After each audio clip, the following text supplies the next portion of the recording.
ตองซักตำบลขงเป้าอำเภอจอมทอง FM 98.75 เมกะเฮิรตซ์โดยเมตตาธรรมอาจารย์ท่านพระครูวาปีวรมานิตท่านพระอาจารย์ชวลิตชัยวังโสก็คืนบุญทั้งคืนหนึ่งโซนไต่ก็ฟังกันไปตั้งแต่เพลงมาเหมือนกันนะขอบคุณสถานีวิทยุมนเสียงธรรมจากอำเภอแม่แจ่มจังหวัดเชียงใหม่วัดบุพารามนะฮะ FM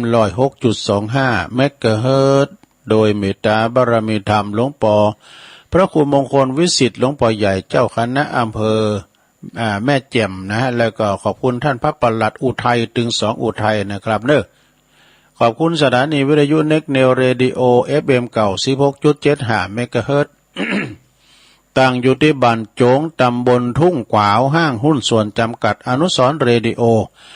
อำเภอเมืองปานจังหวัดลำปางเด้อขอบคุณสถานีวิทยุชุมชนคนเหนือเขื่อนตั้งอยู่ที่บ้านดงดำอำเภอฮอดจังหวัดเชียงใหม่ FM 90.75 เมกะเฮิรตซ์เด้อขอบคุณสถานีวิทยุเพื่อการศึกษาและพัฒนาอาชีพเรดิโอเน็ตเวิร์ก FM 103.00 เมกะเฮิรตซ์อำเภอเมืองจังหวัดลำปางโดยคุณอนุพงษ์ตาจินะขอบคุณสถานีวิทยุเรดิโอเน็ตเวิร์ก FM 99.50 เมกะเฮิรตซ์วิทยาลัยเทคโนโลยีเพื่อการจัดการกฟผแม่เมาะลำปางเนาะขอบคุณสถานีวิทยุวิทยาลัยสงฆ์นครลำปางวัดบุญญาวาสวิหารนะ FM 106.50 เมกะเฮิรตซ์เด้อแล้วก็น่านฟ้าเรดิโอนะ FM 100.25 เมกะเฮิรตซ์อันนี้เป็นคืนบุญสนาญาติโยมทั้งหลายนะตีเปิ้นลิงสัญญาณไปนะก็ขอขอบคุณทางเจ้าหน้าที่ทุกฝ่ายทุกคนโดยเนอะทุกคืนโดยตีเปิ้นสามารถลิงสัญญาณก็เกี่ยวสัญญาณอันนี้ไปสู่ท่านผู้ฟังทางบ้านทางจองเนาะ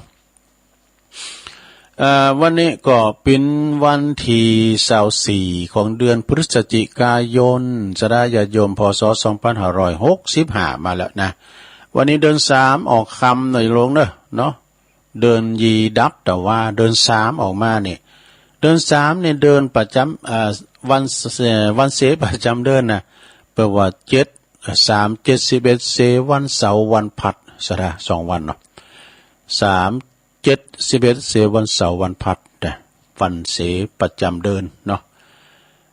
กำเดียวตุลุงเจ้าว่าทำแล้วก็จบทำแล้วจะเอาคติธรรมหรืออภินหาปัจจเวคขณะ5เราควรพิจารณาทุกวันว่าเรามีความแก่เป็นธรรมดาไม่ล่วงพ้นความแก่ไปได้ความเจ็บความตายเป็นธรรมดานะอันนี้ก็เป็นคติธรรมนะฮะอภินหาปัจจเวคขณะ5อย่างด้วยกันแต่ก่อนจะไปฏิหารในตุลุงจะเตธรรมก่อนเนาะตามคำหมั่นสัญญาที่ว่าไว้นะวันนั้นได้รับความอนุเคราะห์จากคุณแม่จันยานะแม่จันยานะเนี่ยเปิ้นมาจากแม่ย้อยบ้านต้อสันทรายปุ่นนะเปิ้นมาถวายภัตตาหารเพลถึงที่วัดเลยนะเปิ้นว่าอีแม่ฟังตลอดเจ้าตุลุงแต่อีแม่บ่โทรบ่ได้นะเปิ้นก็ขอพินเจ้าภาพการนำการทำตานไปหาเจ้ากรรมในเวรปอเกิดแม่เกิดได้กะบรรพบุรุษบรรพชนทั้งหลายเปิ้นมากัน3ข้อ3คุณลูกนี่ไปเปิ้นก็ไปที่วัดปากทางเจริญกันเนาะแล้วก็มีแถมซ่อนก็แม่จันยานะเหมือนกันเนาะตานกันเตดไปหาเต็มพุทธเทวดาวันนั้นดูเหมือนจะมีแม่จันติบเขาด้วยนะเนาะแม่จันติบแสงทองแม่จันติบจังสอบมั่มปะตุลุงสักครั้งได้ยินเนนมาเปิ้นเอารถโดยสารสีแดงมาก็แม่นะกันเนาะขอบคุณแม่จันติบเด้อแล้วก็แม่คำปันจอมทันจากสันปูเลยอำเภอบ้านโฮ่งก็ปิ้นเจ้าภาพทำตานไปหาเจ้ากรรมในเวรด้วยเนอะแม่มีปอเจิน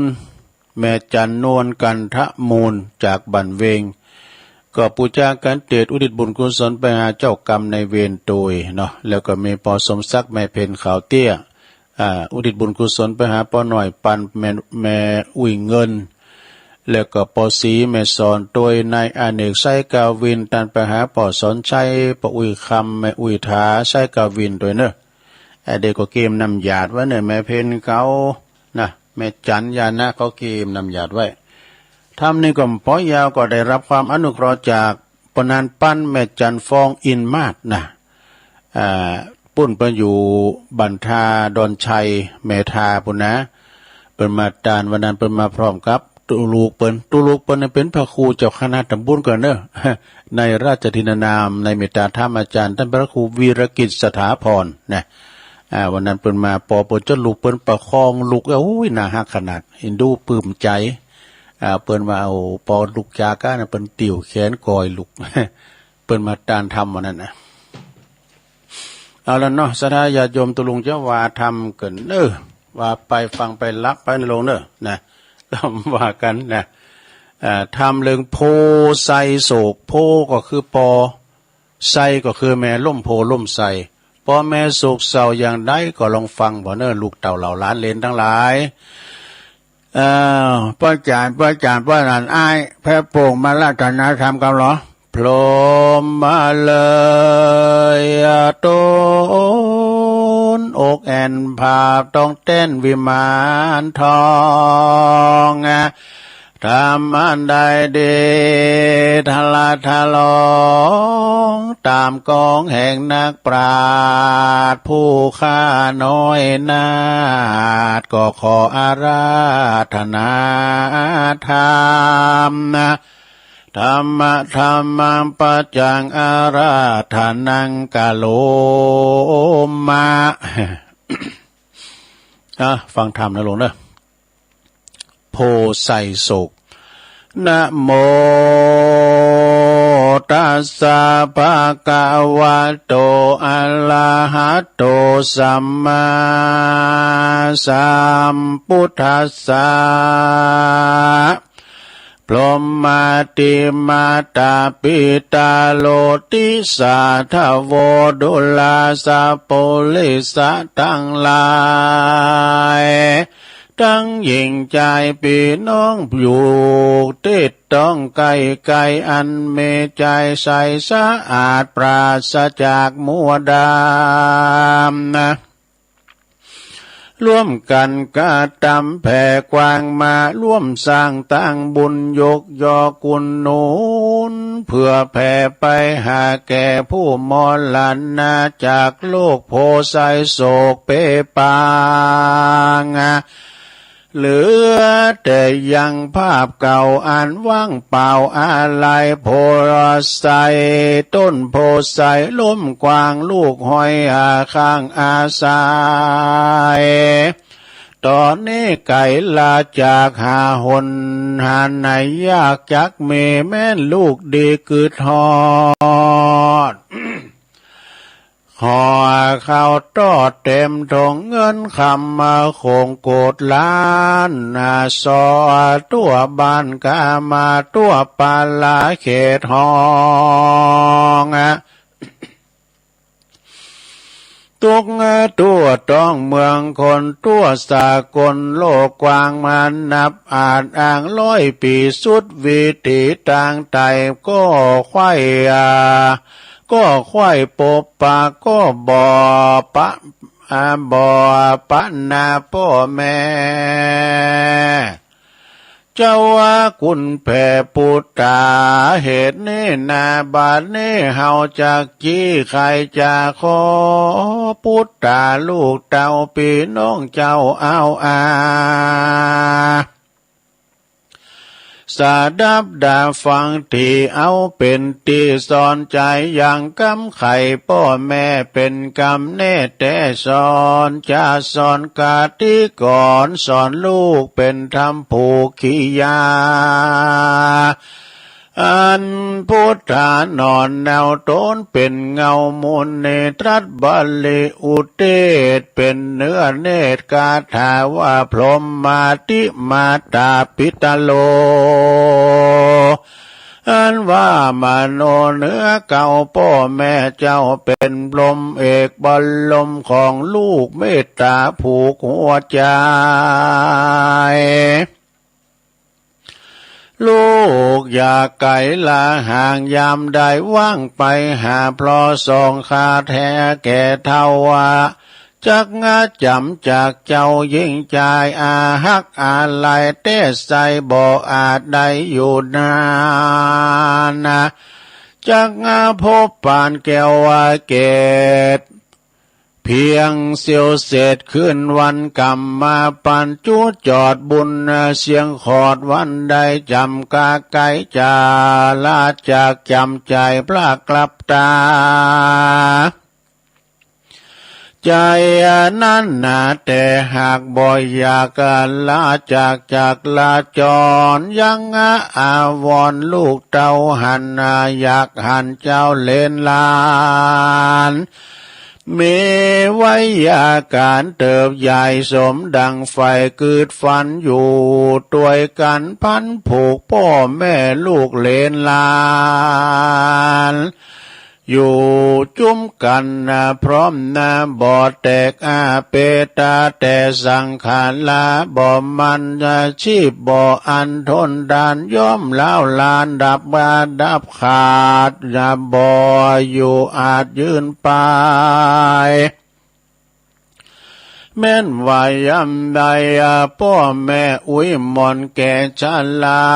ลงลืมลาหลังนาขอเติดท่าสงสารอย่าเก่าขานดุดาอย่าจมว่าจริงจังใจปังมนเศร้า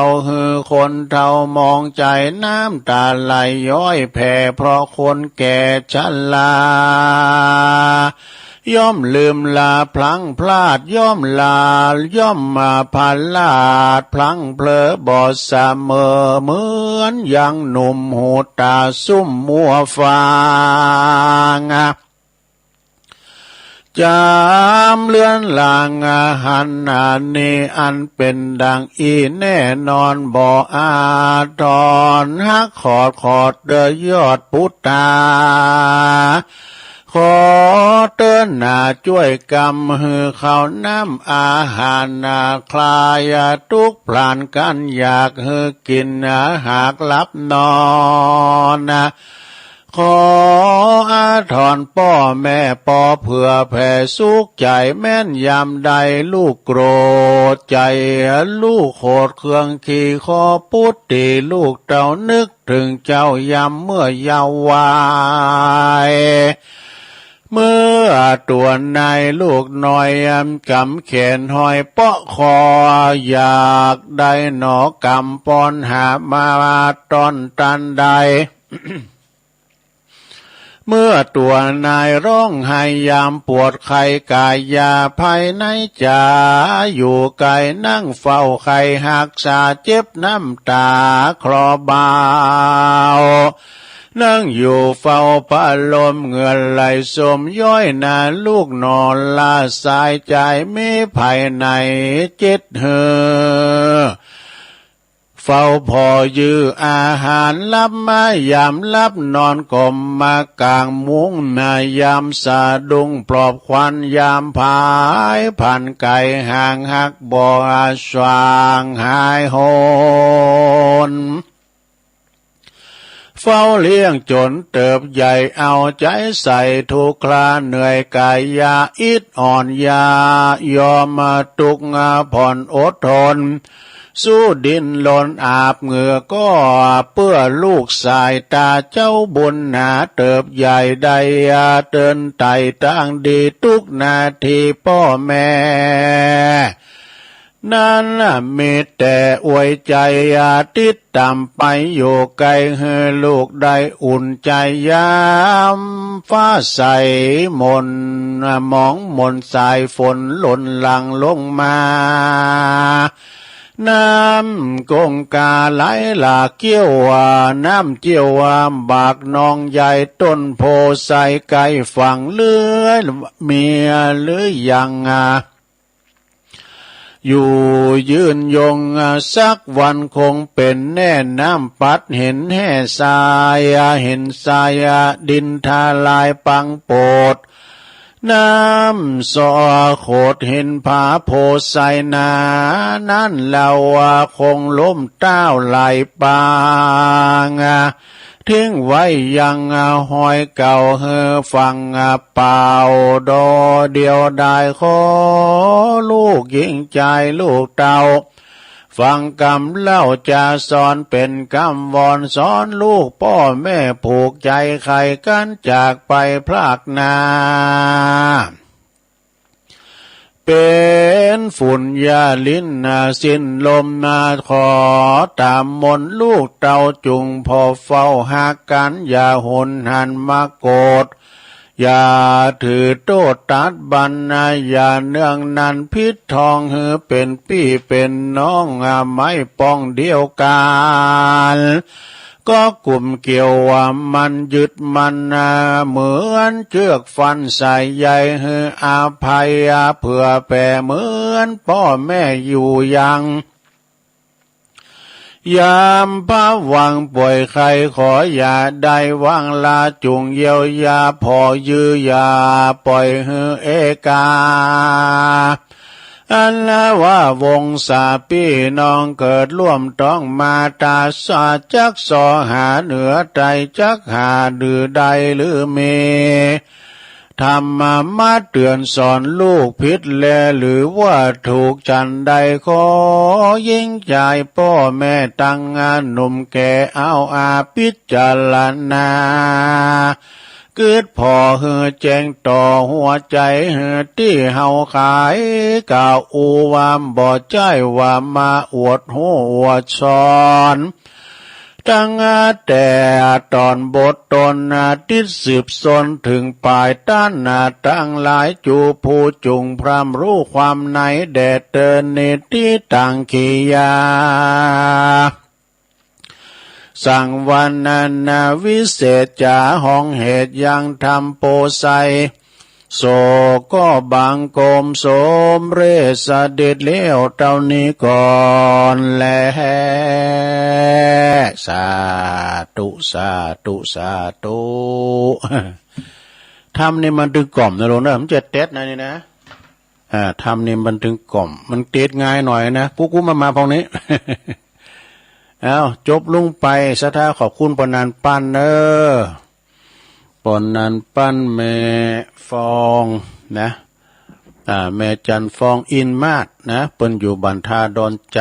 ในเมตตาบารมีธรรมอาจารย์ท่านพระครูวีรกิจสถาพร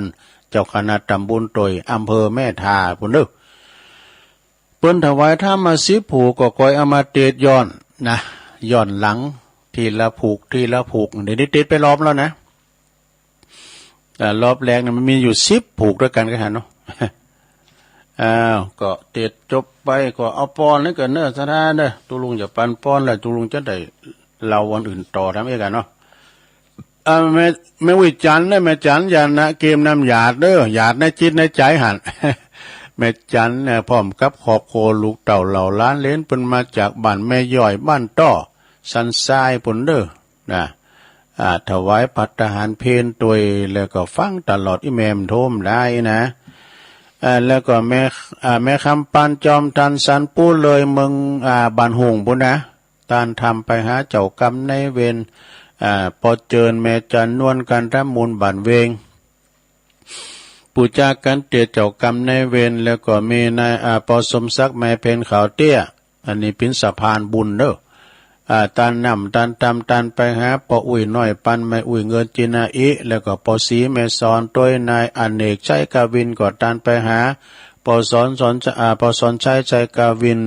ปออุ้ยคำแม่อุ้ยท้าชัยกาวินตัวเด้อปันปอนรวมกันเด้อหมู่นะลงเด้อเอาปอนได้บุญเหมือนกันหม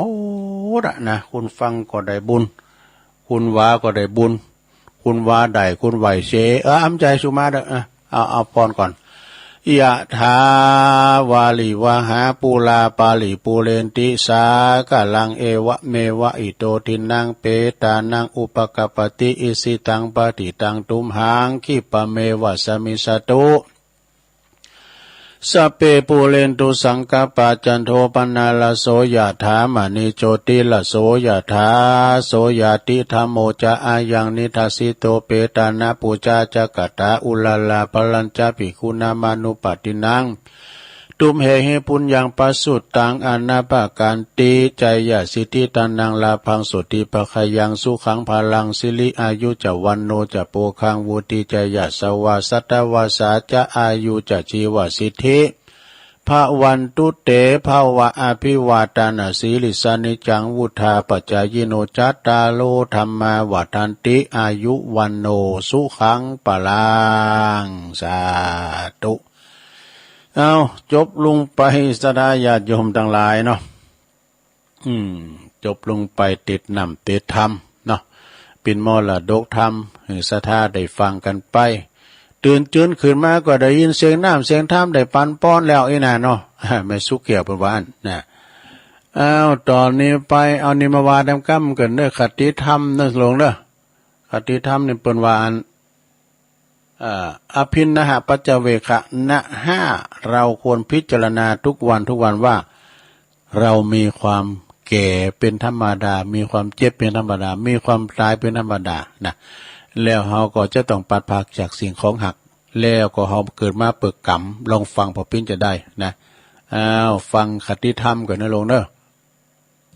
อภินนหปัจจเวคะนะห้านะพิจารณาถึงวันนะลงเด้อเรามีความแก่ไปเป็นธรรมดาเบ้าลงป่นความแก่ไปได้นะว่านี่เฮายังโมนกันอยู่เนาะว่านี่วันศีลเปิ้นมาวัดกันที่วัดพระธาตุน้อยตุลุงนับพอกุศีลน่ะศีลนี่มีอยู่30คุณศีลแล้วนี่มี32สุดท้ายกว่า20ปลายศีลนี่มี30คุณนะก็หน้าเดิมนั่นแหละสนะญาโยมนะคุณหน้าเดิมนั่นแหละเนี่ยสดาปีเจรณาถึงวันว่าเนี่ยโอ้ยังได้กินข้าวกับสะทามวายแขวนได้แฮมกินเนี่ยกะห่อหนึ่งก็มีแล้วก็ว่ามันเป็นอดีตไปแล้วนะพวกก็ยังอนาคตะยังมาเตอเอาวันนี้ไปก่อนพิจารณาถึงวันเนอวันนี้เฮาก็มีเฮาก็ความแก่ก็มายืนเฮาแล้ว2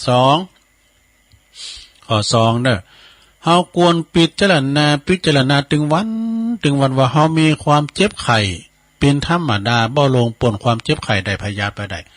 ความเจ็บความปิ้นนี่นะศรัทธาเอ้ยเมื่อก่อนนี่คุณเฒ่ามาว่าพยาธิไผพยาธิมันเนี่ยพยาธิไผพยาธิมันอย่างว่าเปิ้นว่ากันปอก็ดีแม่ก็ดีปิ้นมานอนแตบอยู่ที่สาลีเนี่ยโอ้ยแม่ก็ปิ้นมื่นแต่ปิ้น5 ปี6 ปีพี่ย่าอีแม่ปีเนข่อยขอปิ้นเต้นกำลังอีมันก็มันได้ซะนะกันยกนักยกหนองหามอันนั้นอันนี้จุยกันได้แต่ว่าพยาธิพยามมันของไผของมันจงยอมรับเด้อลงเอ้ยเนาะอย่างตุลุงเนี่ยมันเจ็บหัวเข่าเนี่ยจาดแล้วปังหลังอาจจะได้ไปหักขากบมันไม่แน่คือเนาะเปิ้นว่าก็อันนี้หักขากบจ้าเนี่ยมาโดนลุกก็โอยนั่งก็โอยแต่ก็เอากูนลุกก่อนอย่างโง่เนี่ยความเจ็บไข้ได้พยาธิพยามนี่มันของไผของมันศรัทธาญาติโยมทั้งหลายเนี่ยเปิ้นถึงว่านะเฮาไปห้องยาเนี่ยหลงไปห้องพยาบาลเนี่ยนะหันเปิ้นปวดสายสุกหูดังสุกปากปิ้นพลุงพลังนะเฮาจะเกิดถึงสภาพพอดีโอ้เฮานี่ปินดีโลนี่ปินดีแล้วเปิ้นที่นอนดินเตียติติงหาดูแล้วก็ฟังในดังบอดปินดีดูแหละนะตุลุงเคยไปเฝ้าไข่ไก่เตียงนะไปเฝ้าไข่ไก่เตียงโดยไปเฝ้าโดยตุปอเปิ้นปินเมื่อคืนมาตุลุงก็ลุยหลายไปนอนบุญเตียงกับบ่ต้มคืนมา เอาแล้วนี่หมอจะมาฉีดยาแล้วนี่โหก็ว่าตูมจะปินเนี่ยมันเป็นยามานอนอย่างบนนอนรูปไม่กะจะฉีดยาเอาแล้วนะบุ๋มได้ฉีดยาฟรีกันนะแต่หากโกอยู่นี่แหละโกชิมไม่เนี่ยเจ็บไข้ได้พยาธิมันมีเหมือนกันหมดลงเอ้ยพองก่อเจ็บหลังพองก่อเจ็บแอวพองก่อปิ้นโรคอันนั้นโรคอันนี้นะโรคภัยไข้เจ็บเนี่ยมันดึงมาเบียดเบียนเนาะของไผของมันนะไผมันเจ็บปิ้นเนี่ยเป็นดีที่สุดนะลงนะอโรคยาปรมาลาภาความมีโรคภัยไข้เจ็บเนี่ยปิ้นลาภอันประเสริฐแต่ลงเอ้ยมันได้เจ็บได้ปิ้นเนี่ยนะถึงว่ามีเงินมีคำก็ตามเด้อมันถึงโมนและหมดอกหมดใจเฮามีพยาธินะลองมาเจ็บเจ็บต้องกำยังไงนะมันถึงขะใดขะมีหยังแหละนะถึงขะใดขะมีนี่แหละมันถึง ตึง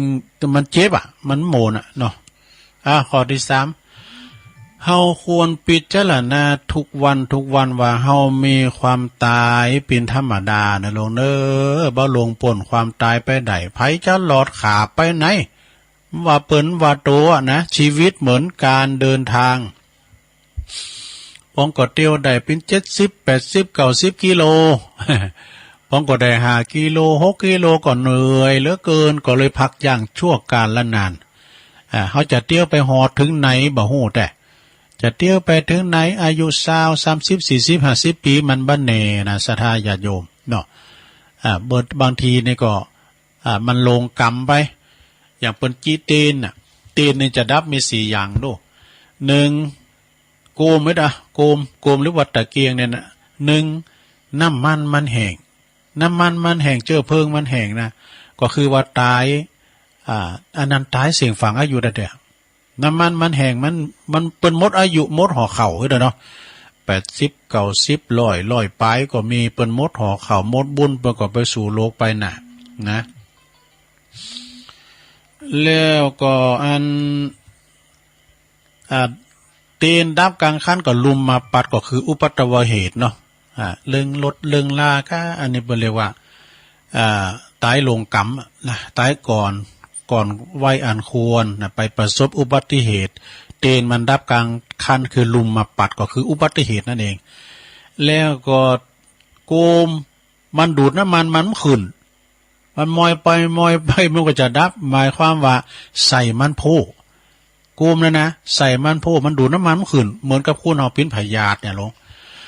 มันปิ้นพยาธินะมาเบียดเบนบางพองก็ปิ้นดีอินดูแต่ลงตัวลุงก็ปิ้นกำลังคิดกำลังใจเหรอเนอะเปิ้นนอนติดต่างติดเต้งนี่นะก็เอาวิทยุปิ้นกูนะลงเนอะเนี่ยสาเหตุ3อย่างนะสดาญาติโยมเอาตรงกึดไปตึงวันว่าเฮามีความตายเป็นธรรมดาบ่ลงป่นความตายไปได้เปิ้นก็ตายเฮาก็ตายเจ้าฟ้ามหากษัตริย์ก็ดีคุณกวาดถนนถึงข่าวตายเหมือนกันหมดไผจะไปหลอดขาไปที่ไหนนะเดียวกันเนอะอันนี้เปิ้นมาหลายเตือนนะวิทยุดังอาเจริญปอนนมัสการครับน้องกบเพื่อนน้องเบลนะครับผมตัวลุงอู่อยู่เนอะน้องกบเนอะพอดีกำลังมาจากต่างจังหวัดกับจะนอนไปโทรทักทายก่อนไปต่างจังหวัดมากะไปสุโขทัยมาสุโขทัยระทมกำลังมาถึงเนี่ยกะเป็นยังเนาะอยู่ดีมีครับไปฟังทุกลุงหลายวันไปอาทิตย์เลยโทรหาเห็นหน่อยครับผมเดี๋ยวอยู่ดีมีสุขกันเด้อไปเป็นยัง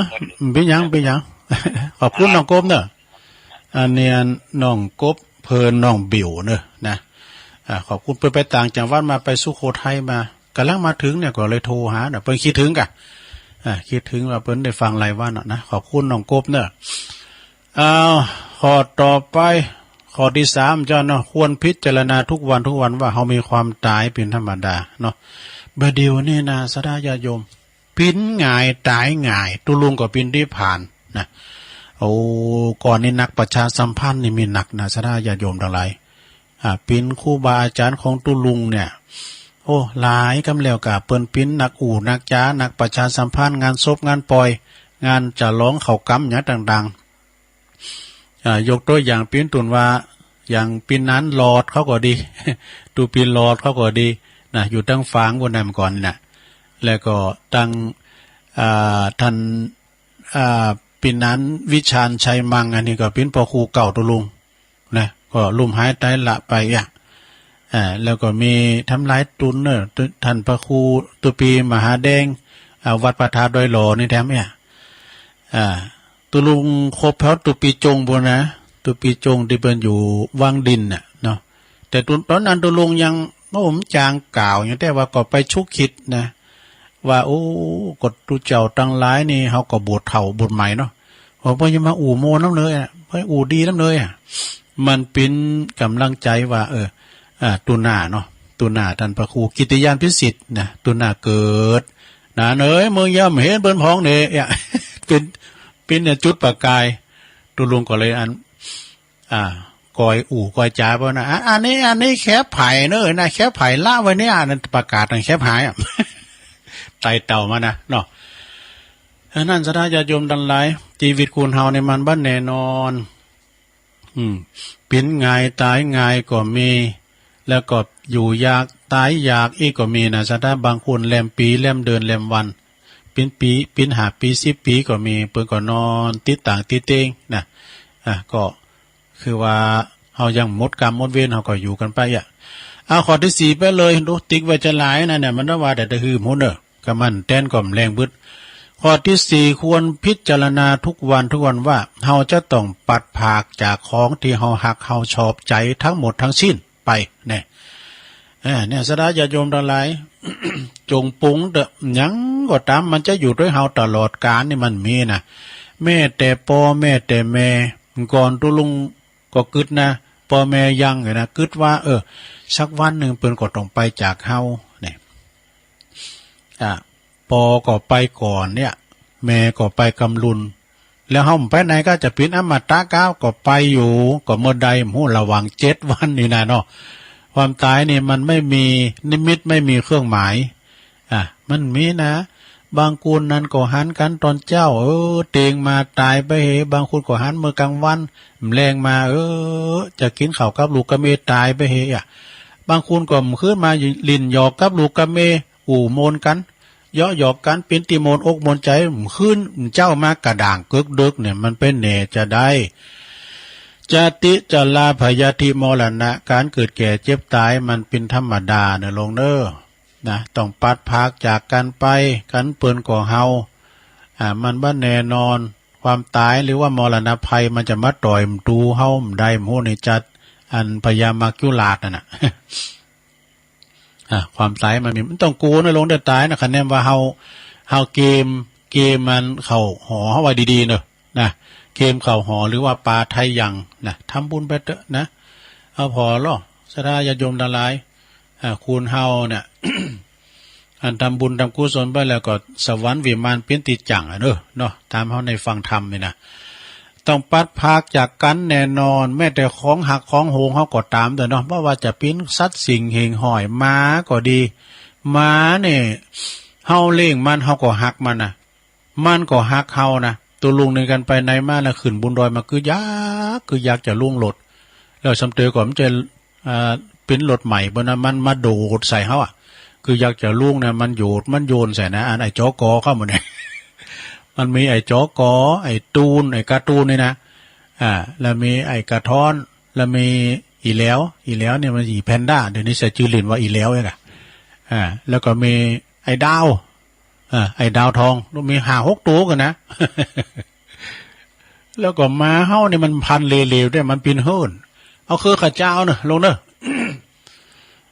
เอาคือข้าเจ้ามาตูบแล้วก็ลอกเอา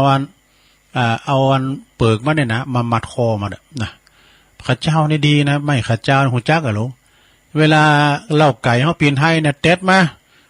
เอาไปไว้หันบุรุษให้หนีหมดบอกพระตำ5 ยาพุ่นเด้อแล้วก็ข้อที่5สุดท้ายควรพิจารณาตึงวันว่าเฮามีกรรมเป็นของตัวเฮาทำดีจักได้ดีทำโซจักได้โซอันนี้แน่นอนกรรมเนี่ยมันเขาออกภัยเนอะกรรมนี่นะบางคนเขาก็ว่าโอ้เปิ้นยังมาอันลำเหลืออย่างว่านั้นท่านพระมหาเปิ้นเราเปิ้นเป็นคุณนอนวัดนอนวาแต่นี่เนาะเปิ้นนอนวัดนอนวาแต่นี่โอ้เป็นว่าโดนเปิ้นบุบเปิ้นขามีปัจจัยคนหนึ่งเนี่ยเปิ้นมาจำศีลภาวนานอนในวัดแล้วก็ขึ้นมาเปิ้นออกไปปัสสาวะทางนอกปรากฏว่าเจ้าบ้านไล่โจรมาก็มันไปลักเข้าของเงินทองแก้วแหวนแสนสิ่งเปิ้นเนี่ยมันโจรเนาะ มันโจรละมันจุนละมันก็เลยเอาไปเอาอันปกเงินปกทองโหงใส่คุณเฒ่านอนวัดแล้วมันก็หนีไปเจ้าบ้านไล่โดยมาติดก็ไปหันปกหันของกลางโอ้ยมือถือสากปากถือศีลไปว่าเป็นคุณขี้ลักเนี่ยไปบุบคุณเฒ่าจุนตาย กรรมตุสดาญาโยมปตุคุณก็จูตหน้ากันไปถึงตำบลโอ้คุณเปิ้นนอนวัดนอนวาแต่นี่ไปบุไปข่าเปิ้นเนี่ยลำเลยพระพุทธเจ้าเพิ่นก็เลยมาตรัสว่า อันมันก็สมควรแล้วอันนี้เป็นกรรมจัดแล้วปังหลังสู้เขายังหูน้อยไป เนาะจัดแล้วปังหลังเนี่ยคุณเฒ่านี่นะเคยเป็นปนานะเคยไถนาติ๊กตึงไปวัดไปว่าเปิ้นช่วยงานบัดซบก่อมไปไถนาติ๊กปนาเนี่ยมีควายปู่โตงหนูควายปู่ก็ไถนาไปปุโตขวาห้ยลายโง่นี่ห้ยลายควายนะห้ยกันว่ามันจอดยอปิกมันก็โหโลควายนี่โหนะ ก่อนนี้บนไถนานี่เจอปัดทางขวาบนจะมีขวามันก็มาขวาน่ะแล้วก็มันจะมีกับผักซ้ายน่ะเจอปัดนี่นะซ้ายนะเอาไว้ไหวก่อนนี้ตัวน้อยนี่แป้การได้ว่าเลยเนาะไถนากะถึงติดแต่นาคันนาเนี่ยมันยกไว้ ลินเวิงมันหมดบ่ควายนี่ก็แห้งแต่แห้งวาบ่โดนแต่นาคันนาจนเวิงมันพึดเดียวรถเสือเถ่าอีปอเดือดร้อนนี่บ่แล้วก็ศรัทธาญาติโยมทั้งหลายตุลุงอุทึงนะพิจารณาถึงวันว่าเฮามีกรรมอุทึงอันคุณเฒ่าน่ะคุณเฒ่าที่โดนบุบน่ะพระพุทธเจ้าก็ว่าจัดแล้วปังหลังมันปิ้นปอนนาไถนาติ๊กควายก็ไข่ปดหน้าแต่เจ้าหมูเพิ่นปดมาแล้วเนี่ยมันก็ไข่อยากกินหญ้ากินน้ำเนาะควายปู่แล้วนั้นมันก็นอนกิ่งเกิกปู่ตัวแอกไถเต้ฟื้นนั่นนี่คุณเฒ่าพ่อชายนั้นก็ปุโตบุบก็ได้ลุกมันก็ลุกควายเนาะมันเปิ้นเลยย่างกันหมดแล้วนี่มันได้ย่างนี่เจ้าหมูเปิ้นปดแอกหมดแล้วนี่มันปดเอาเฟืองมาว่าลงเอาเฟืองมาปกควายว่ะลูกกามึงลูกกาไอ้ผู้รับหวานนี่ ผู้รับหวานนี่ลูกกาเนี่ยเอาเฟืองมาปกแล้วปอกกัดไปจิไฟใส่ควายตัวนั้นก็ตายเนี่ยควายตัวนั้นก็ตายอันนี้ทำอย่างอันนี้กาบ่นี่แน่ อันนี้แม่กาบ่นี่คุณเฒ่านอนวัดนี่ทำอย่างนี่ซุมาเด้อมันว่ากรรมต่างกรรม คุณเฒ่าคุณเนติเปิ้นเอาอันคำมาเอาของกลางมาไว้หั่นแล้วก็เจ้าบ้านมาหันใส่หมดตัวมือถือสากปากถือศีลบุบเปิ้นจนตายแล้วเขาก็โจตนากับคุณนอนวัดแต่ยี่ฮื้ออย่าโดนบุบโดนขากรรมเมื่อศรัทธาญาติโยมจัดแล้วปังหลังอันนี้เป็นนายด่านดูเป็นนายด่านผ่านประตูเวลาว่าไผจะไปที่ไหนเขาออกในเมืองนี่นะมันจะเกิดด่านจะหือผ่านมันก็มีที่เปิ้นหั่นเนาะนี่นะมีโผกับเมเนี่ยเปิ้นจะเข้าบ้านเข้าเมืองมาแล้วก็หันเมเปิ้นงามมั้ยกะหันเมเปิ้นงามก็เลยหันเอาอีกดีกว่ามื้อไปเดือนนอนนี่เกินคืนเนี่ยมันค่ำแล้วอีกต้มคืนมาแล้วลักหล่มแหลมเอาแก้วแหวนเงินทองไปใส่หือโผมันว่าแล้วตกผูกมาก็โวยวายว่าอันโคเปิ้นหายน่ะหมดโทไปว่าไปคูนพอมันหมอนี่ลักแล้วเนี่ยนะมึงเป็นโจรกันเลยบุบเปิ้นจนตายแล้วเอาเมเปิ้นไปให้ว่าเนี่ยอันนี้กรรมจัดแล้วปังหลังนะซะได้นะเป็นกรรมทำเตือนนะศรัทธาญาติโยมฮะพอนะโอ้คุณนี่มันน่าจะเป็นอย่างอันน่าจะตายอย่างอี้ในอดีตชาติเพิ่นจะเป็นจะฮื้อโหเนาะสั่งกรรมสั่งเวรอย่างได้มากรรมเนี่ยมันโดยมามันเศษกรรมมันโดยมานะอย่างโมคคัลลานะกะกรรมมุนาวัตติโลโกมีคนเฒ่าไม่ยิงอย่างตุลุงอู่หลายเตือเจ็บปินยินอุ่นนะลูกสาวก็ขึ้นล่องผอมก้อยว่าเขาเดือดเธอก็มึงย่ำพ่อแม่มึงซักผ้ายีสีผ้าเยวมันจะมากินแอลอีด้วยเนี่ยไอ้นะเขาเดือดมันแม่มันก็บอกว่ามันจะไปเดือดมาเด้ออันนั้นมันเป็นยอมรับหรอก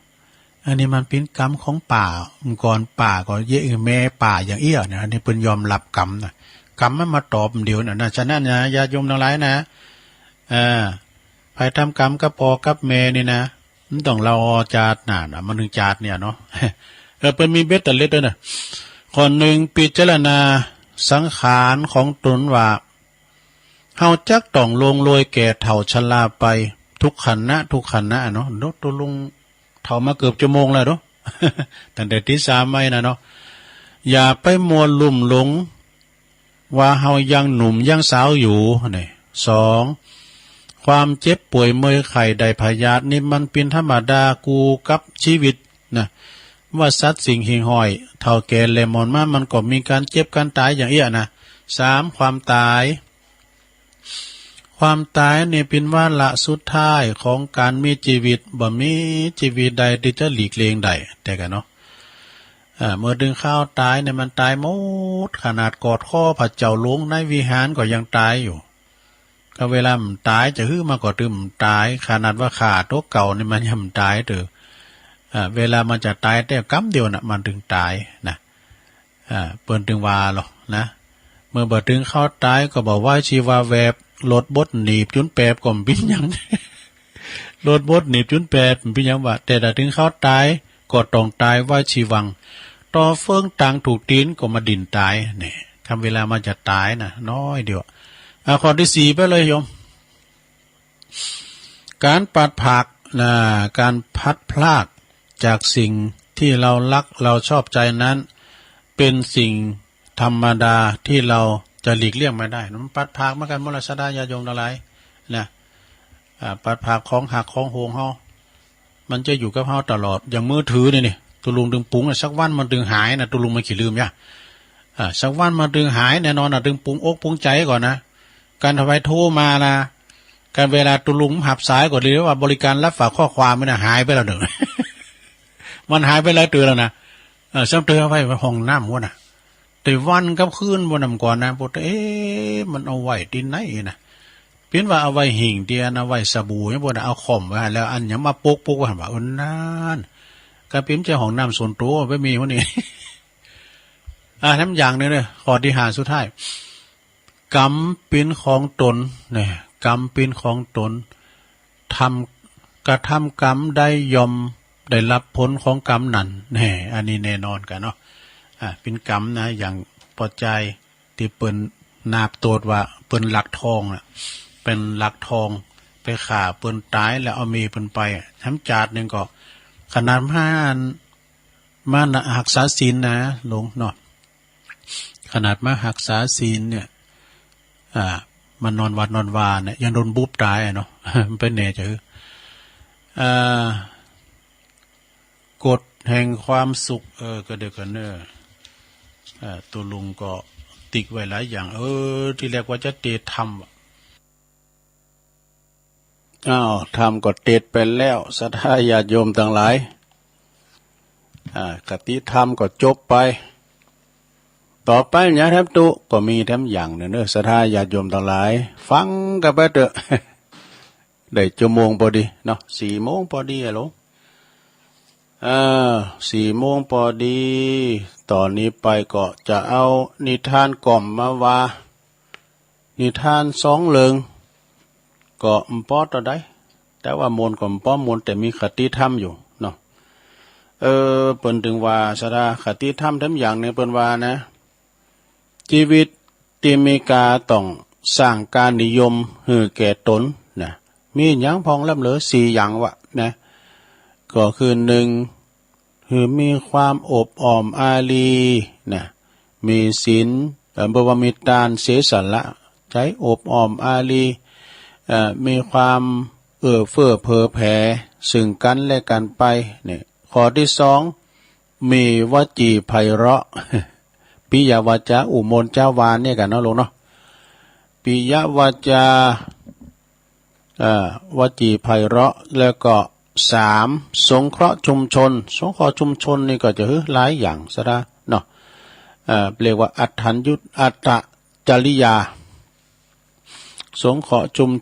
ชนนั้นเปิ้นนั้นเนี่ยจับได้ก็อันขาดอาหารข้ามสังกานี่ก็ช่วยเหลือเผื่อแผ่เปิ้นไปเรียกว่าสงเคราะห์ก็อย่างเดียวตุลุงว่าเนาะซะดาเนาะเศรษฐีมหาเศรษฐีของเมืองเมียนมาเปิ้นฮู้โตว่าอายุเปิ้นตะบ่ยืนเลยน่ะเปิ้นก็ตั้งเอาเงินมาแจกให้พี่น้องชาวบ้านโปตบันนางกันยายถือไปหลายขนาดแล้วลุงเด้อเปิ้นว่าจะทำบุญครั้งสุดท้ายทำบุญให้ตู้พระก็ทำแล้วนะก็นี่ทำให้พี่น้องชาวบ้านที่เปิ้นอยากไล่เข็นใจตั้งแถวกะมาหับเอาใบเหมียหัวขี้กีบมั่วเนาะขี้ปั้นมั่วก็ไปแจกกันปุด โตอันนี้นี่ทำดีเนาะทำดีก่อนที่จะได้ละสังขาร แต่บางทีบางแห่งมันก็เนี่ยนะซะนะก็กุมไว้ไม่ใจบาดใจนะผลสุดท้ายมาเขาของเงินคำสัมปติก็ปีนของทายาทไปก็สืบเปลี่ยนกันไปซะนะเนาะนะสงเคราะห์ชุมชนแล้วก็สี่วางตนให้เสมอสมานตตา อันนี้มาแทรกให้หน่อยเนาะซะนะเนาะเรียกว่ามีอยู่สี่อย่างหนึ่งคือมีจิตใจโอบอ้อมอารีเฟื้อเผื่อแผ่สองมีวจีไพเราะปิยวาจาสามสงเคราะห์ชุมชนอัฏฐัญญุตาอัตตจริยาสี่วางตนให้เสมอเรียกว่าสมานตตาเนี่ยอันนี้ก็จบลงไปนุสดาเอามาแทรกให้หน่อยหนึ่ง เอาละต่อนนี้ไปจ้าเรานิทานกล่อมกันเนอะสถานเนอะเรานิทานกล่อมก่อนให้สถานได้ฟังกันบางพองก่อนรับไปแถมต่อหนึ่งแล้วก็ปิ้นช้างนะฟังไปก่อนรับไปนะอันนี้เรื่องเกี่ยวกับสองโพเมเนอะสถานเนอะอัฏฐภูตชาดกมนเสื่อมเพราะอิสตรีเนี่ยณเจตวันวิหารพระพุทธเจ้าเปิ้นหันพระภิกษุรูปหนึ่งอยากจะซึกเพราะห่วงภรรยาเก่าเนี่ยจึงตรัสชาดกเรื่องนี้ให้ฟังว่าความว่าในอดีตพระตถาคตเสวยพระชาติเป็นพระราชานะพระราชาแห่งมีนามว่าพระเจ้าพรหมทัตนี่พระองค์ทรงชำนาญในการหลิ่นหมากสักกาให้หมากลูกหมากสักกานะปิ้นอย่างมากกว่าปิ้นอย่างมากเด้อทรงสอบหลิ่นหมากลูกหมากสักกาเนี่ยนะไม่อย่างเงี้ยเขาหูดังว่ะต้องไข่จามไม่อย่างเงี้ยถึงไหนอ่ะมีอยู่หันวันหนึ่งเนี่ยอามาตย์เตียนแป้พระราชาติดกันมาน่ะคือการพระราชาติดกันมา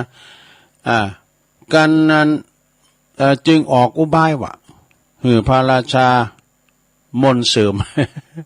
โดยการแต่งงานกับแม่หญิงผู้หนึ่งว่ะแล้วก็แม่หญิงผู้นั้นและนางอยู่แต่ในหอคอยว่ะแล้วก็เปิดคงความบริสุทธิ์ไว้เมื่อพระราชาลายมนต์คาถาอามาตย์ก็จะอ่างจื้อภรรยาตลอดนะจื้อภรรยาตลอดอย่างบริสุทธิ์อยู่กะทำมือเล่นหมากสักกาทุกข้างนั่นนะชนะทุกข้างชนะพระราชาจนพระราชาเนี่ยจนกระทั่งพระราชานั้นสั่งส่งนักเลงมาส่งนักเลงมาผู้หนึ่งไปคบจู้กับภรรยาของอามาตย์ ทำมนต์เสริมทั้งหมดในพระราชาจึงได้รับชัยชนะในที่สุดเนี่ยในการต่อมาอามาตย์นั่นก็คือพระภิกษุที่ยังห่วงภรรยาเก่าส่วนว่าพระเจ้าพรหมทัต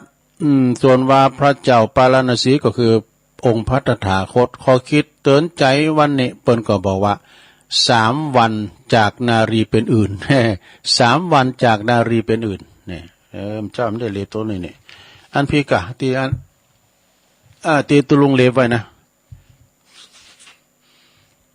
แมงตัวนั้นน่ะมันแย่บุญเขาในหูดังว่ะ อันนะพิระตะชาดกนี่การปล่อยว่างเนอะสถาเนอะการปล่อยว่างในปิ้นจัดใด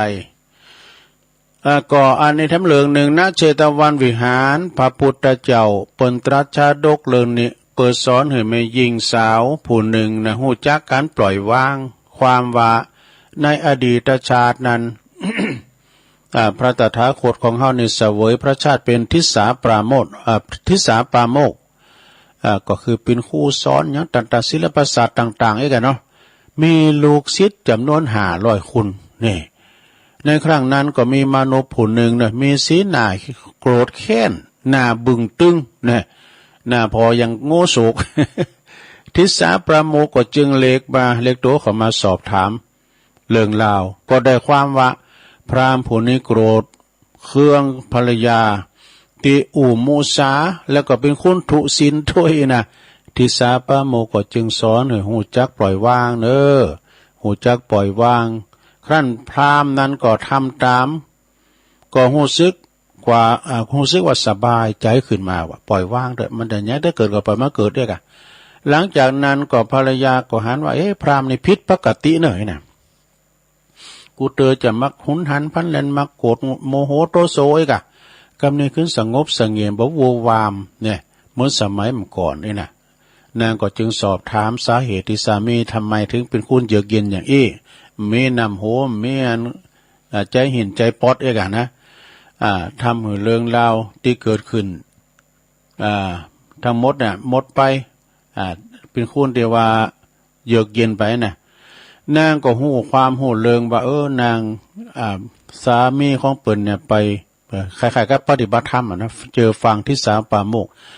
มาปฏิบัติอย่างกะคือตอบตัวเนี่ยสักอย่างดักไว้นะคือความสงบสยบความเคลื่อนไหว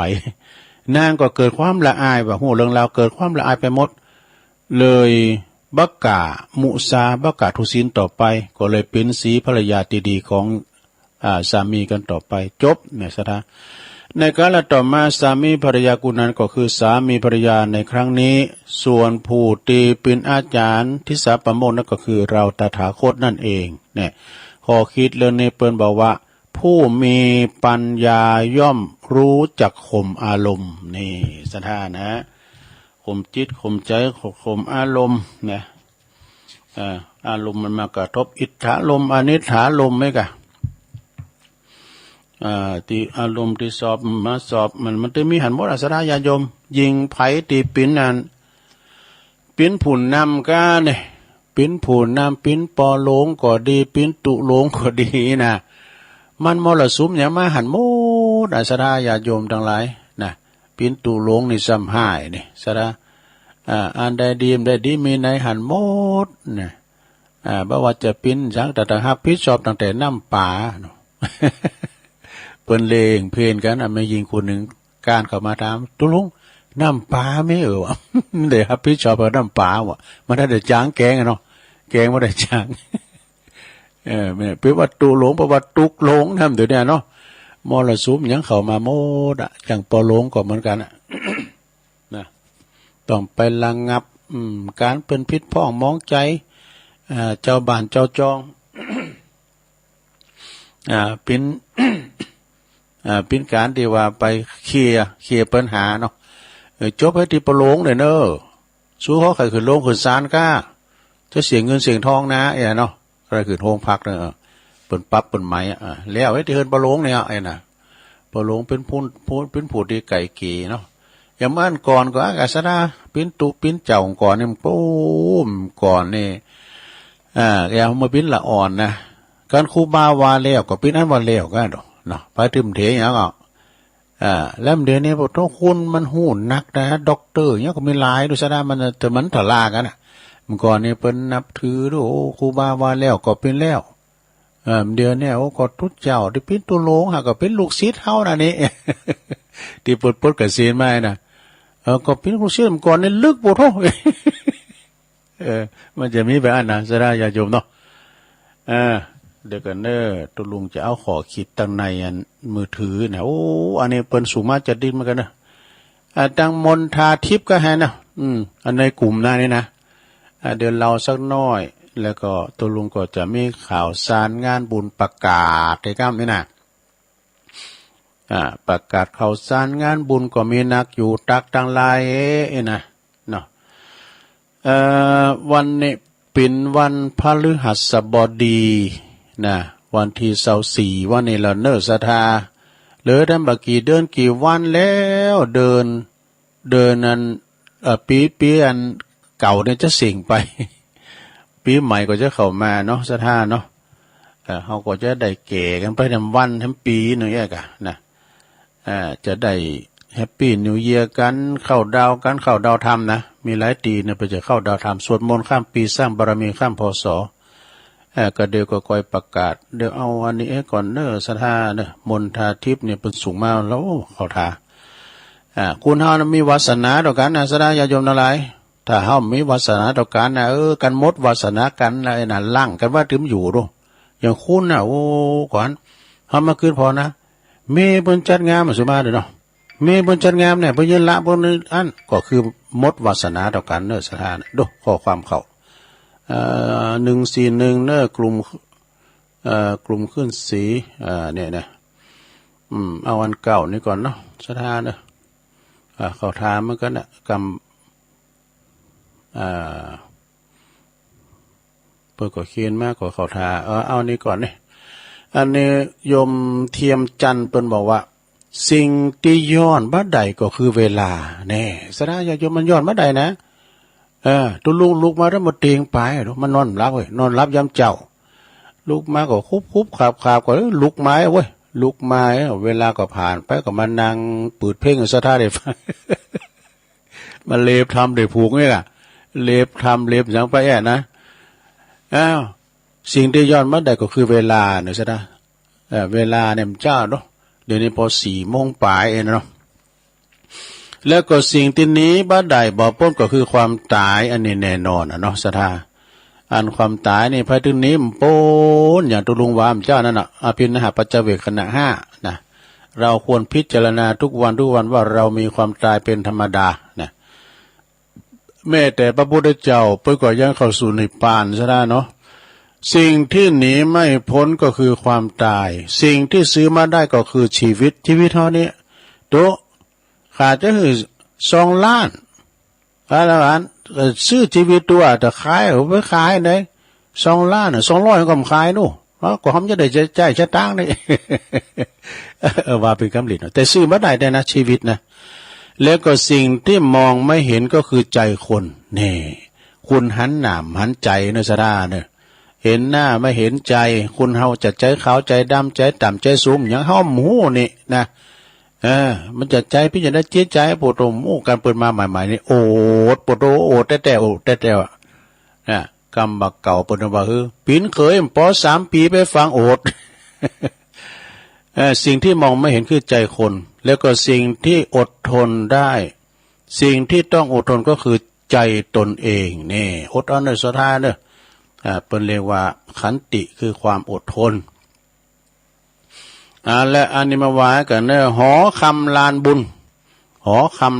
ญเปิ้นบอกว่าเมื่อเฮามีวาสนากับสิ่งใดนั่นน่ะบ่ต้องไปเล็กล่องถึงเวลามันมาเองนี่สระญาติโยมเนาะเฮามีวาสนากับสิ่งใดนะมันถึงเวลามันมาเองแต่เมื่อเฮาสิ้นวาสนาน่ะถึงแม้ว่าจะลั่งไว้สักเพียงใดก็ตามมันก็จากเข้าไปอยู่ดีสระเนาะมันหมดวาสนาต่อกันอย่าเปิ้นห้างกันน่ะโอ้ก็แม่มันก็จัดงามนี่ไม่มาเฝ้าห้างมาหาน่ะไผมันอยู่ก็ไผมันโหฝุ่นโตมหัวเฮินไผโหนะจิตใจเปิ้นจะคือหัวนะเมื่อสิ้นวาสนาต่อกันแล้วจันล้างไว้เพียงใดก็ฉุดไม่อยู่นะมันถึงไปจากกันจนใดเนี่ยสิ่งที่คนอื่นทำมือเฮาก็คือกรรมของเขาเนี่ยแล้วก็แต่สิ่งที่คุณเลิกตอบโต้เขาก็คือกรรมของเฮาเนี่ยจงอดทนไว้ดังก่อนหินเนอก่อนหินสีมาคือมันเหมือนหินสีมาเนี่ยผีเปิ้นว่าเฮ้อปะคูโอนว่าเฮ้อก็ผีมว่าหามกินเนี่ยก็คนดามหื่นนี้ผีดามหื่นไปอย่างนั้นน่ะปะคูโอนเปิ้นจางว่าอดทนไว้เหมือนกับก่อนหินนี่แล้วก็ติดดินหือดังต้นหญ้าเนี่ยต้นหญ้ามันติดดินเนาะหือเข้มแข็งเหมือนดังเล็กกานะอ่อนโยนแต่อย่าอ่อนแอดังสายน้ำนี่จะกี่คำพูดจะกี่คำคำจาจะกำนินทากี่กำก็ตามมันก็แค่ลมปากที่ลอยผ่านมาแล้วก็จะลอยผ่านไปจะไปใส่ใจกับมันเนอะสนาเนาะทุกคนแม่งมันจะได้เฮาได้ดีโมดบางทีเพิ่นก็อิสาพองคอยพองมันมีนะอย่าเอาน้ำลายคนอื่นมาละลายใจเรานี่สัจธรรมแห่งชีวิตนี่วันนี้มีโอกาสที่จะไปเยี่ยมท่านพระครูบาวรรณชัยพุทธศรีคิรีบ้านขุนแปะปุ้นจอมทองเขาท้าเด้อนี่นะ เปิ้นเขียนจื่อนามปากกาว่าหอคำลานบุญขอบคุณหลายๆเนอะนะในกลุ่ม141นะผ่านไปศรัทธาญาติโยมทั้งหลายเอาอันใดทำกรรมหนึ่งเอานี่มาไหว้กันนะศรัทธาเนอะเอาข่าวสารงานบุญมาวาสักหน่อยกันนะศรัทธาโอ้เจ้าอยู่ก้าตัวเจ้าอยู่จ้าข่าวสารงานบุญเนี่ยข่าวสารงานบุญก็มันจะมีหลายนะศรัทธาข่าวสารงานบุญก็มีหน่อยอยู่นะ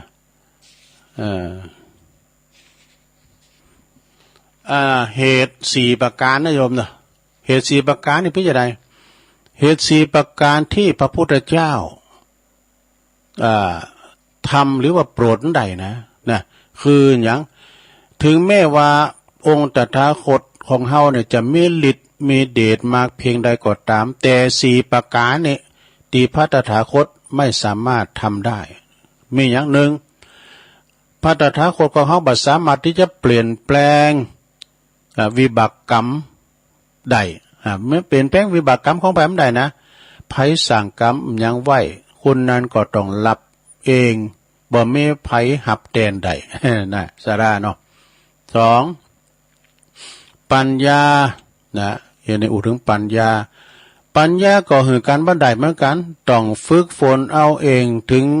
จะเกิดปัญญานี่เพิ่นไปศึกษาหำเห็นกันนะลูกเนาะปัญญาเนี่ยแก่มาหมดแล้วเดี๋ยวนี้มาพระจะมาลาใดก็มาข้อที่3ความสิวิไลของธรรมะบ่สามารถนั้นสื่อทางภาษาใดเนี่ยความสื่อทางภาษาสื่อทางภาษาใดความจริงแต่ในจักรวาลต้องใจปฏิบัติหนทางเดียวเท่านั้นเปิดพิสูจน์ความจริงเนี่ยอันนี้พอกระจ่างเนาะข้อที่4สุดท้ายลูกคนที่บ่มีวาสนาเนี่ยคนที่ไม่มีวาสนาดีๆกับพระตถาคตธรรมะจึงบ่สามารถเข้าถึงใจของเขาได้ตถาคตจึงโปรดไม่ได้นี่สถานเนาะเป็นโปรดได้นะอย่างแม่อุ้ยคนหนึ่งนะเปิ้นไปเสาะหอยวะนะพระพุทธเจ้าพระอานนท์กับไปโปรดเปิ้นได้ไปดูเปิ้นไปโปรดเปิ้นพระพุทธเจ้าว่าโปรดมันได้เนี่ยนะเปิ้นโปรดมันได้ลองพอพระพุทธเจ้าก็เลยลองไปเนรมิตนะไปยืนอยู่ตรงหน้าแม่อุ้ยนะแม่อุ้ยนะก็งมหอยได้เด้องมหอยไปเด้อหันพระพุทธเจ้าก็ถึงยกมือไหว้หน้าแป้มขางนึงพระพุทธเจ้าก็ไปแสดงตรงหน้าแป้มกำไหว้ไปน้ำผางนึงแสดงแป้มกำไหว้ไปน้ำจนว่าเปิ้นเนรมิตไป4ด่านมันก็ถึงเอาสักอย่างอันนี้ว่าโปรดไม่ได้นะโปรดมันได้แต่อีนะอันนี้ที่เปิดโปรดมันได้นะจบลงไปซะนะญาติโยมอะไรกติธรรมเล็กๆน้อยๆนะต่อไปก็จะได้ประกาศข่าวสารงานบุญแล้วเนอะศรัทธาเนอะประกาศข่าวสารงานบุญสักหน่อยก็ทุกวันที่23นะศรัทธาญาติโยมทั้งหลายที่วัดศาลาตำบลน้ำแพร่อำเภอหางดงก็ประกาศเป็นประจำไปเลยนะในเมตตาบารมีตามในหลวงปู่ท่านพระครูโชติสุวรรณสอนเจ้าอาวาสวัดศาลาศิษย์กตัญญูในหลวงปู่ครูบาอินตากตปุญโญปนจะทำบุญทักษิณานุปทานอุทิศถวายให้กับครูบาเจ้าอินตากตปุญโญทุกวันที่23เนอะก็ไปฟังเทศน์ฟังธรรมแล้วก็ฟังสวดพระอภิธรรมกันยังค่ำยังคืนว่าอะไรกันเนาะเพิ่มว่าอะไรกันวันนี้24วันนี้ละนี่นะเอาต่อไปนะในวันที่5ถึง10ธันวาก็จะมีงานเข้ากรรมปฏิบัติธรรมลุกขมูลกรรมนะฮะตี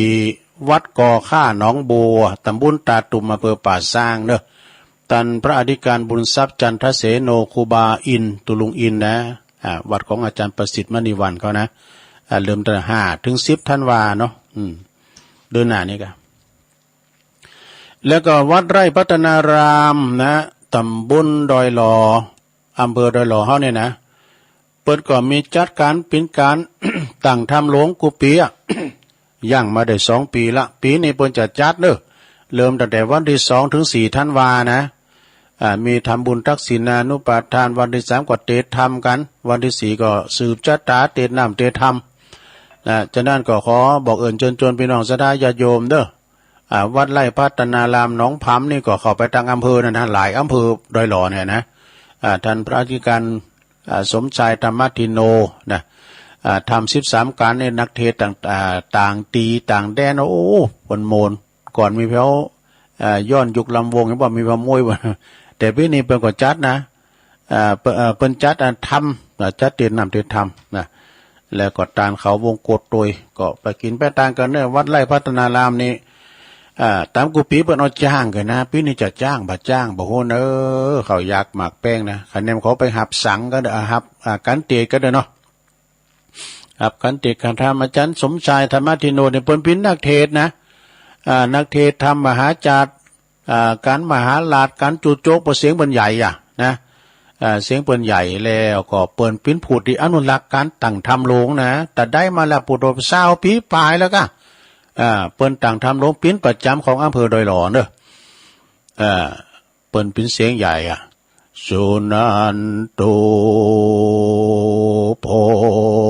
นาโต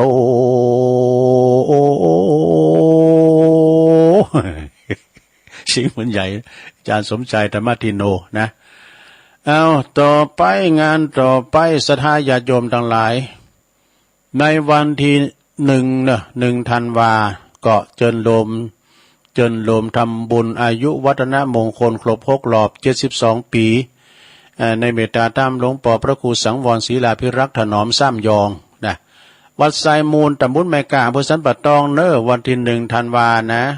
ก็เวลา9:39จะเริ่มทำพิธีจะสืบโหราจาตาหลงพี่น้องศรัทธาญาติโยมไผที่จะไปรับปิณฑบาตสังฆทานนะจะไปหับสังก็ดีจะไปเปิดห้องทานก็ดีแจ้งความจำนงหมายแจ้งความจำนงหมายที่ของประชาสัมพันธ์บุญนะที่คณะกรรมการวัดไซมูลหลวงพ่อพระครูสังวรนี่เปิ้นปตเป็นพันนักเทศออกคืนมันแต่ได้มาแล้วนะศรัทธาญาติโยมนะไผที่เป็นแฟนคลับเปิ้นไปก็ดีก็ไปหับสังก็ดีไปแสดงมุทิตาเอา จอดอกไม้ จอแบนจอพัดใจ กระเช่านี่นะไปแสดงมุทิตาจิตก็เปิ้นเนี่ยวันที่1 ธันวาเนาะศรัทธาเนาะแล้วก็วันที่28 เก่าจะร้องประธรรมจะร้องปริญธรรมเก่าประโยคนะท่านพระมหาพงศกรปู่สวนนาคหลวงที่วัดน้องลั่วนะตำบลยางครามอำเภอดอยหล่อเขานี่แหละนะวันที่28นั้นทำบุญทักษิณานุปทานเก่านะก่อนเปิ้นก็จะร้องนะสะดาเปิ้นก็คณะสงฆ์ในอำเภอดอยหล่อในโดยเมตตาธรรมหลวงปู่ใหญ่หลวงพ่อเจ้าคณะรองเจ้าคณะนี่เปิ้นจะไปเป็นเป็นการเจ้าคณะตำบลทุกวัดนะไปแสดงมุทิตาและไปแสดงความชื่นชมยินดีเพชรน้ำหนึ่งนะปทเก่าเนี่ยฮะหายากเเปิ้นจบประโยคเก่าตุลงจบประโยคกวยเปิ้นจบรามคำแหงตุลงจบรามคำหวยวาลิมนั้นนะสุมานะหลวงโกนไม่หลงจะรับเลยในวันที่28 เก่าที่วัดหนองลั่วนะไปทำบุญฉลองปริญธรรม9นะเพิ่นจะแห่กันเราบ้านเราเมืองเอางานต่อไปศรัทธาญาติโยมงานเขากำ11ก่อน11 ธันวาก็งานประเพณีสวดอิติปิโส108 จบประจำปีที่วัดปากตางเจริญวัดปากตางเจริญเปิ้นจัดกูปีแต่ตุดมาละ2 ปีนี้เปิ้นจัดวันที่11 ธันวานะที่วัดปากตางเจริญก็เปิ้นจะมีการทำพิธีต่างๆนะสวดมนต์กันเนี่ยนะคืนสีขาวเขาก็ปากันมาคืนสีขาวนี่จะบอกใส่ชุดขาวนะตือโมดนะตือโมดมารวมทำบุญมาสวดมนต์อิติปิโสด้วยกันวันที่11 ธันวาที่วัดปากตั้งเจริญในเมตตาธรรมอาจารย์พระครูอภิวัฒนวิกรมเนาะประหลวงบุญธรรมเรือนรักเราวันที่12 ถึง 22ก็งานปริวัติกรรม งานปริวาสนี่ก็ที่วัดม่อนฤาษีปักตั้งสามัคคีในเมตตาธรรมอาจารย์พระครูสุเมธธรรมเสวีนะเจ้าวาดก็ตุเจ้ามาโทประเทศ500-600ถ้าซะนะลองไปชมบารมีครูบาอาจารย์นักขนาดดำผืชนะเนาะ ไปสร้างเขากำกันเนอะ12 ถึง 22 ธันวานะที่วัดม่อนฤาษีเนาะและวันที่25 ถึง 30 ธันวานี่ก็เข้าลูกขมูลกรรมของแก้วอารามทั้ง3ที่วัดม่อนห้วยแก้วของท่านประจารย์สมหวัง25จุโคกันเด้อขึ้นกับไปฟังเทศน์มื้อเจ้าก็ไปซ่าเข้ากันกลางวีกลางวันก็ไปตันทำกล่อมทำยอยกันเนี่ยกันนะซะนะวันที่25 ถึง 30 ธันวาก็ที่วัด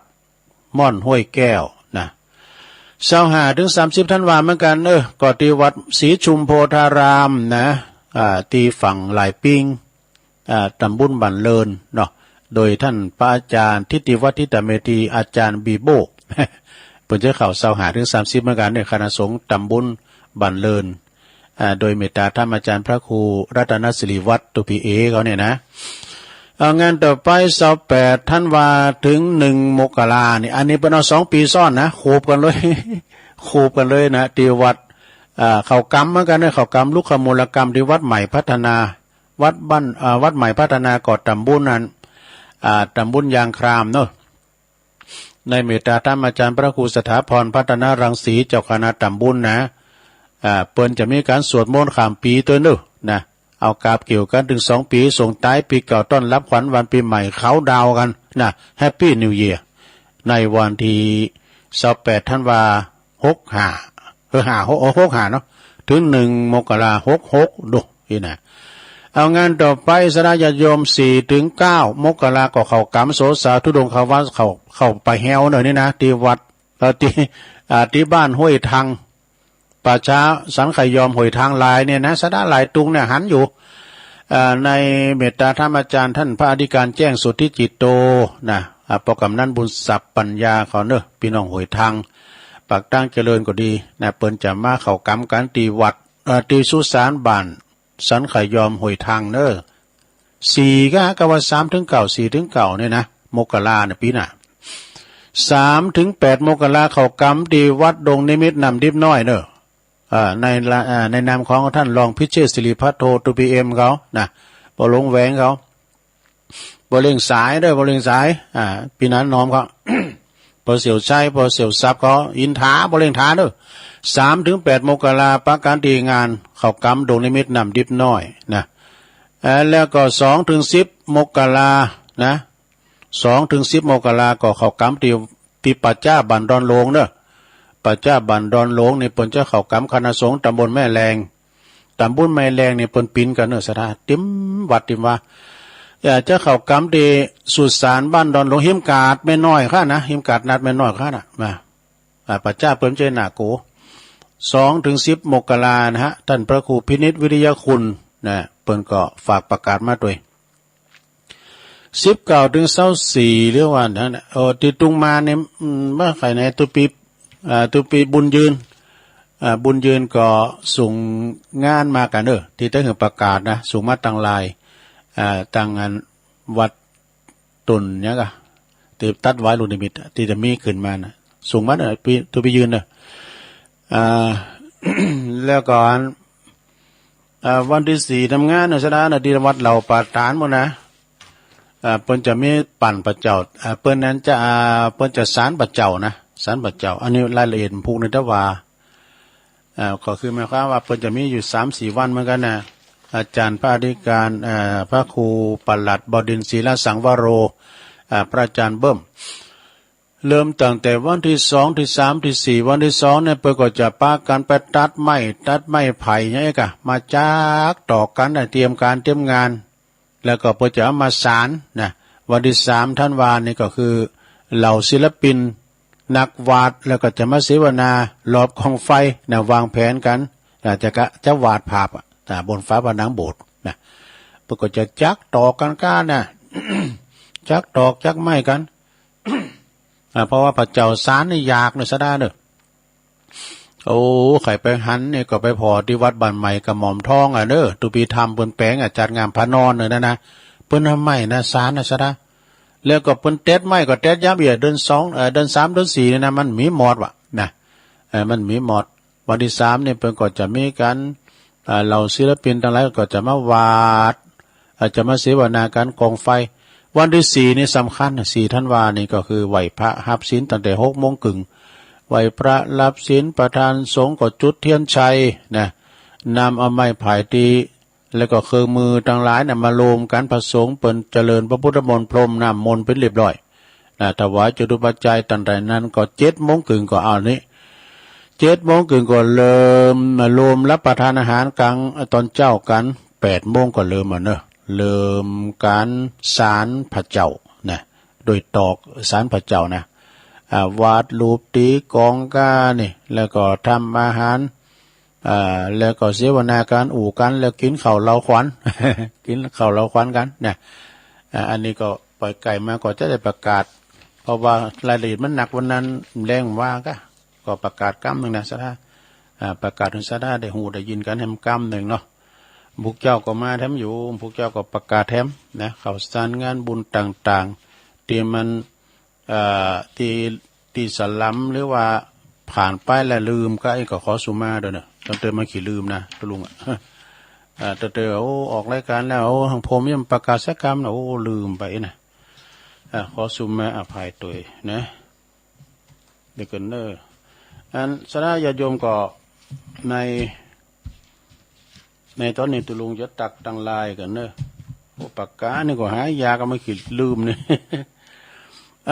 ถ้าตักตังลายสักหน่อยเนอะสถานเนอะ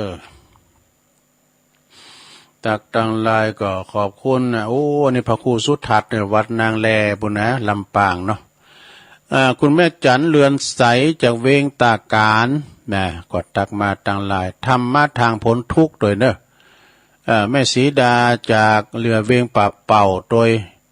แล้วก็รัตนกุมารในเมตตาธรรมหลวงพ่อพระครูสุนทรปัญญารัตน์เป่าหกฝ่าไวสานะครับเนื้อพระครูเก่าตุลุงคุณแม่เดินเพนทิมวางนะฮะอันนี้ก็โอ้คติธรรมก็มีพูกกันนะวัดปุ้นประยวนน้องหานำบ่อลงเนาะชมลมสกาย75โดยนะคุณแม่การดาศรีเนตรฟังจากหางดงก็ชัดเจนดีนะแม่ครูทองคำที่วงคำเนอะฟัง104นะ104ก็วัดไฟหินเนาะแม่สีโนนสีโจมฟังกันอยู่อันนี้แม่อายบนเด้อนี่นะสันตุนโมงนะเพื่อจะมีปล่อยโลงกะเนาะสันตุนโมงนะแม่สีทอนอันนี้อยู่ใช้ปราการ อยู่ใช้ปราการนองโบนะแม่สีทอนแม่พลอยมณีแม่พลอยมณีนี่เปิ้นอยู่บ้านนั้นป่าหาตำบลเมืองจีเนี่ยฟังตลอดเจ้าแม่หลวงสายฝนจันกุลนะพี่น้องหลายปิ้งจิตอาสานะบ้านน้องผ่าขาวฟังอยู่โยมอัมพรกันถ้ามีก็ฟังอยู่เหมือนกันอยู่สันเมืองน้องหล่องอยู่สันเมืองได้สันเมืองน้องหล่องปอลงมงคลมูลชีพนี่อันนี้อยู่น้องเงิกฟังอยู่น้องเงิกฟังตลอดนะกำลังใจตุลุงตัวขอบคุณนะแม่อุ้ยน้องตัวนะแม่อุ้ยน้องก็เวียงป่าเป่าเนาะอาจารย์นิพนธ์อันนี้ก็อยู่วัดพระธาตุดอยสะเก็ดเนื้อไหวสานะครับเนื้อวรดรจากดอยน้อยพัฒนาหนองหานสันทรายเนี่ยแม่อัมพรแม่แดงอัมพรนี่อยู่เต็นดอกไม้จอมต้องนี่นะ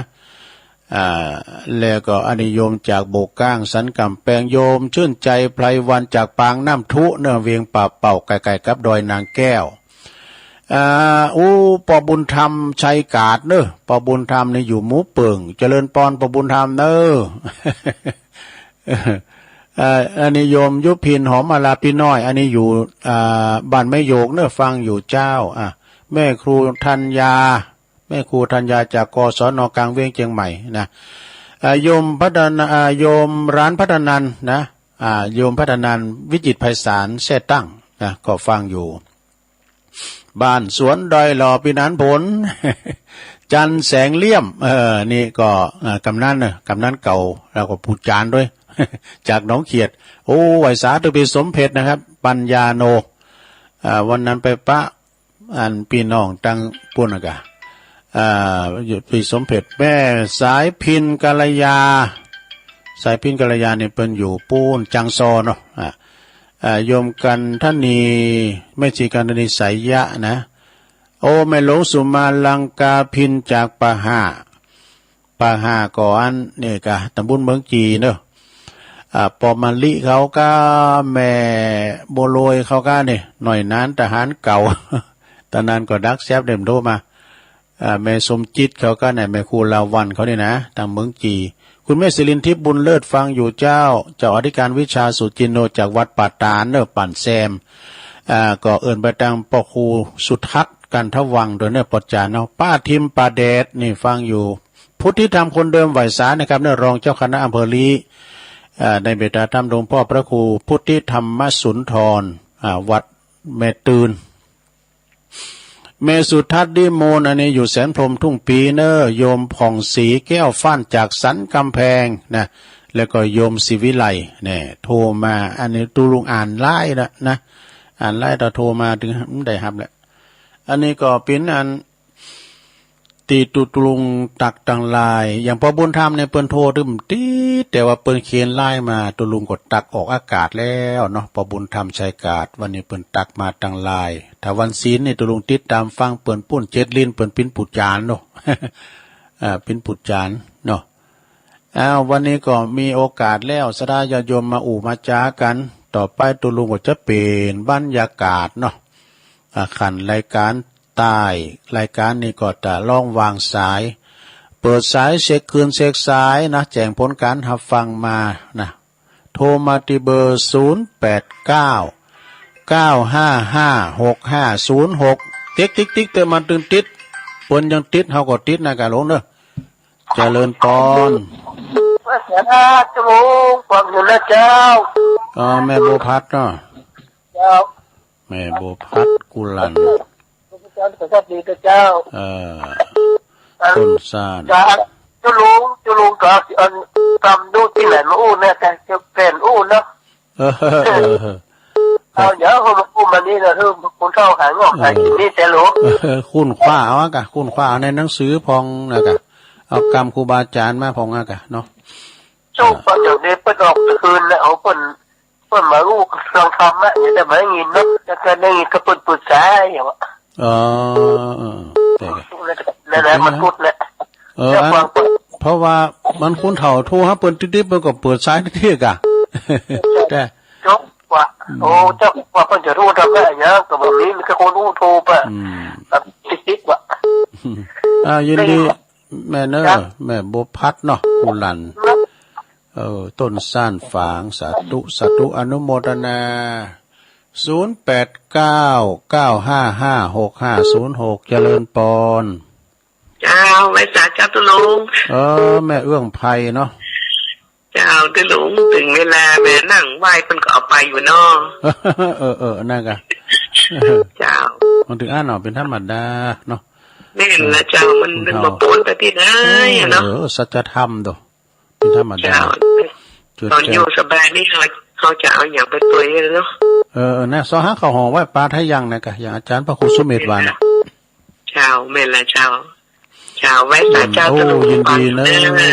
ดงฤาษีเนาะอันพระมหาท่องสุขประวัติเตรียมตัวก่อนตายเจริญปอนไว้สาเจ้าตลุงแม่ทีมป่าแดดเนาะ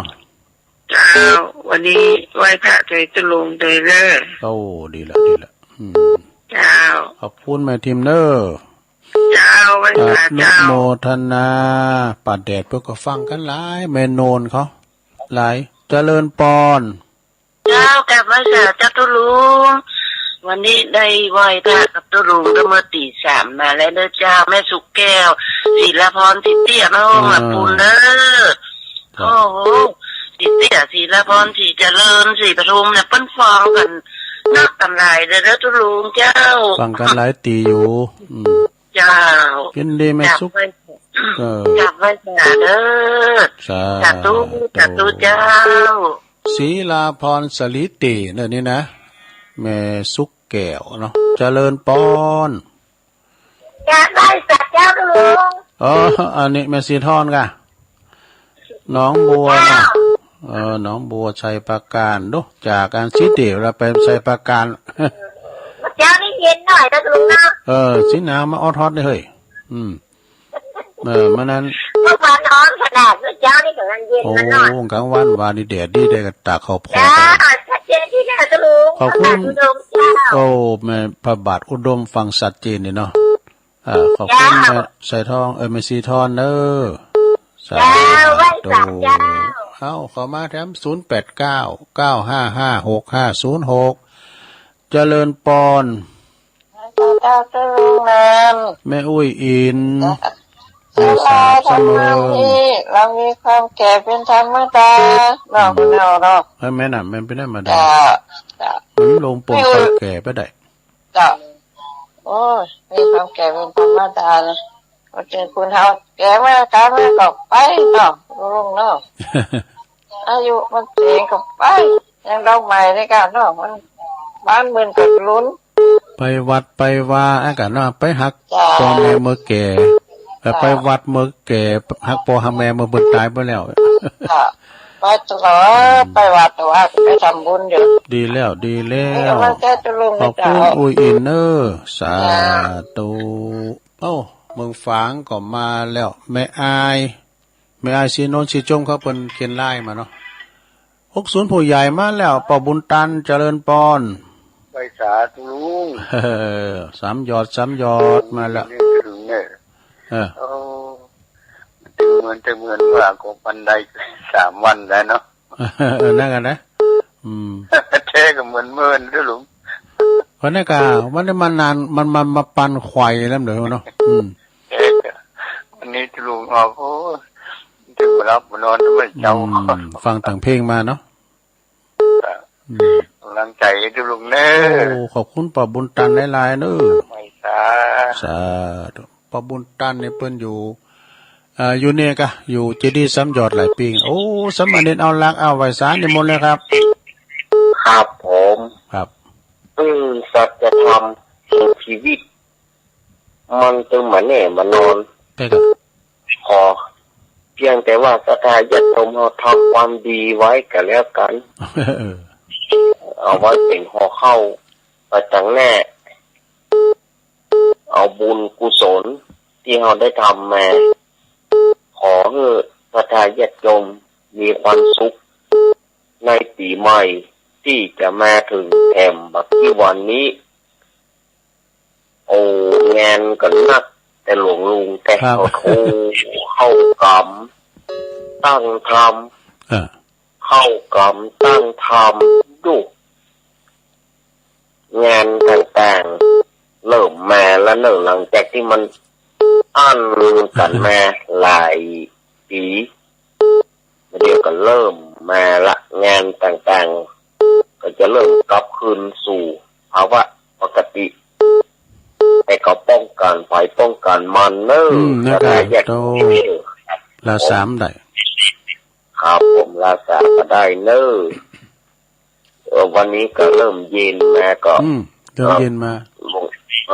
ลุงก็รักษาสุขภาพนะครับครับผมเอาไว้สาครับขอบคุณสมณเณรเอาลักเด้อ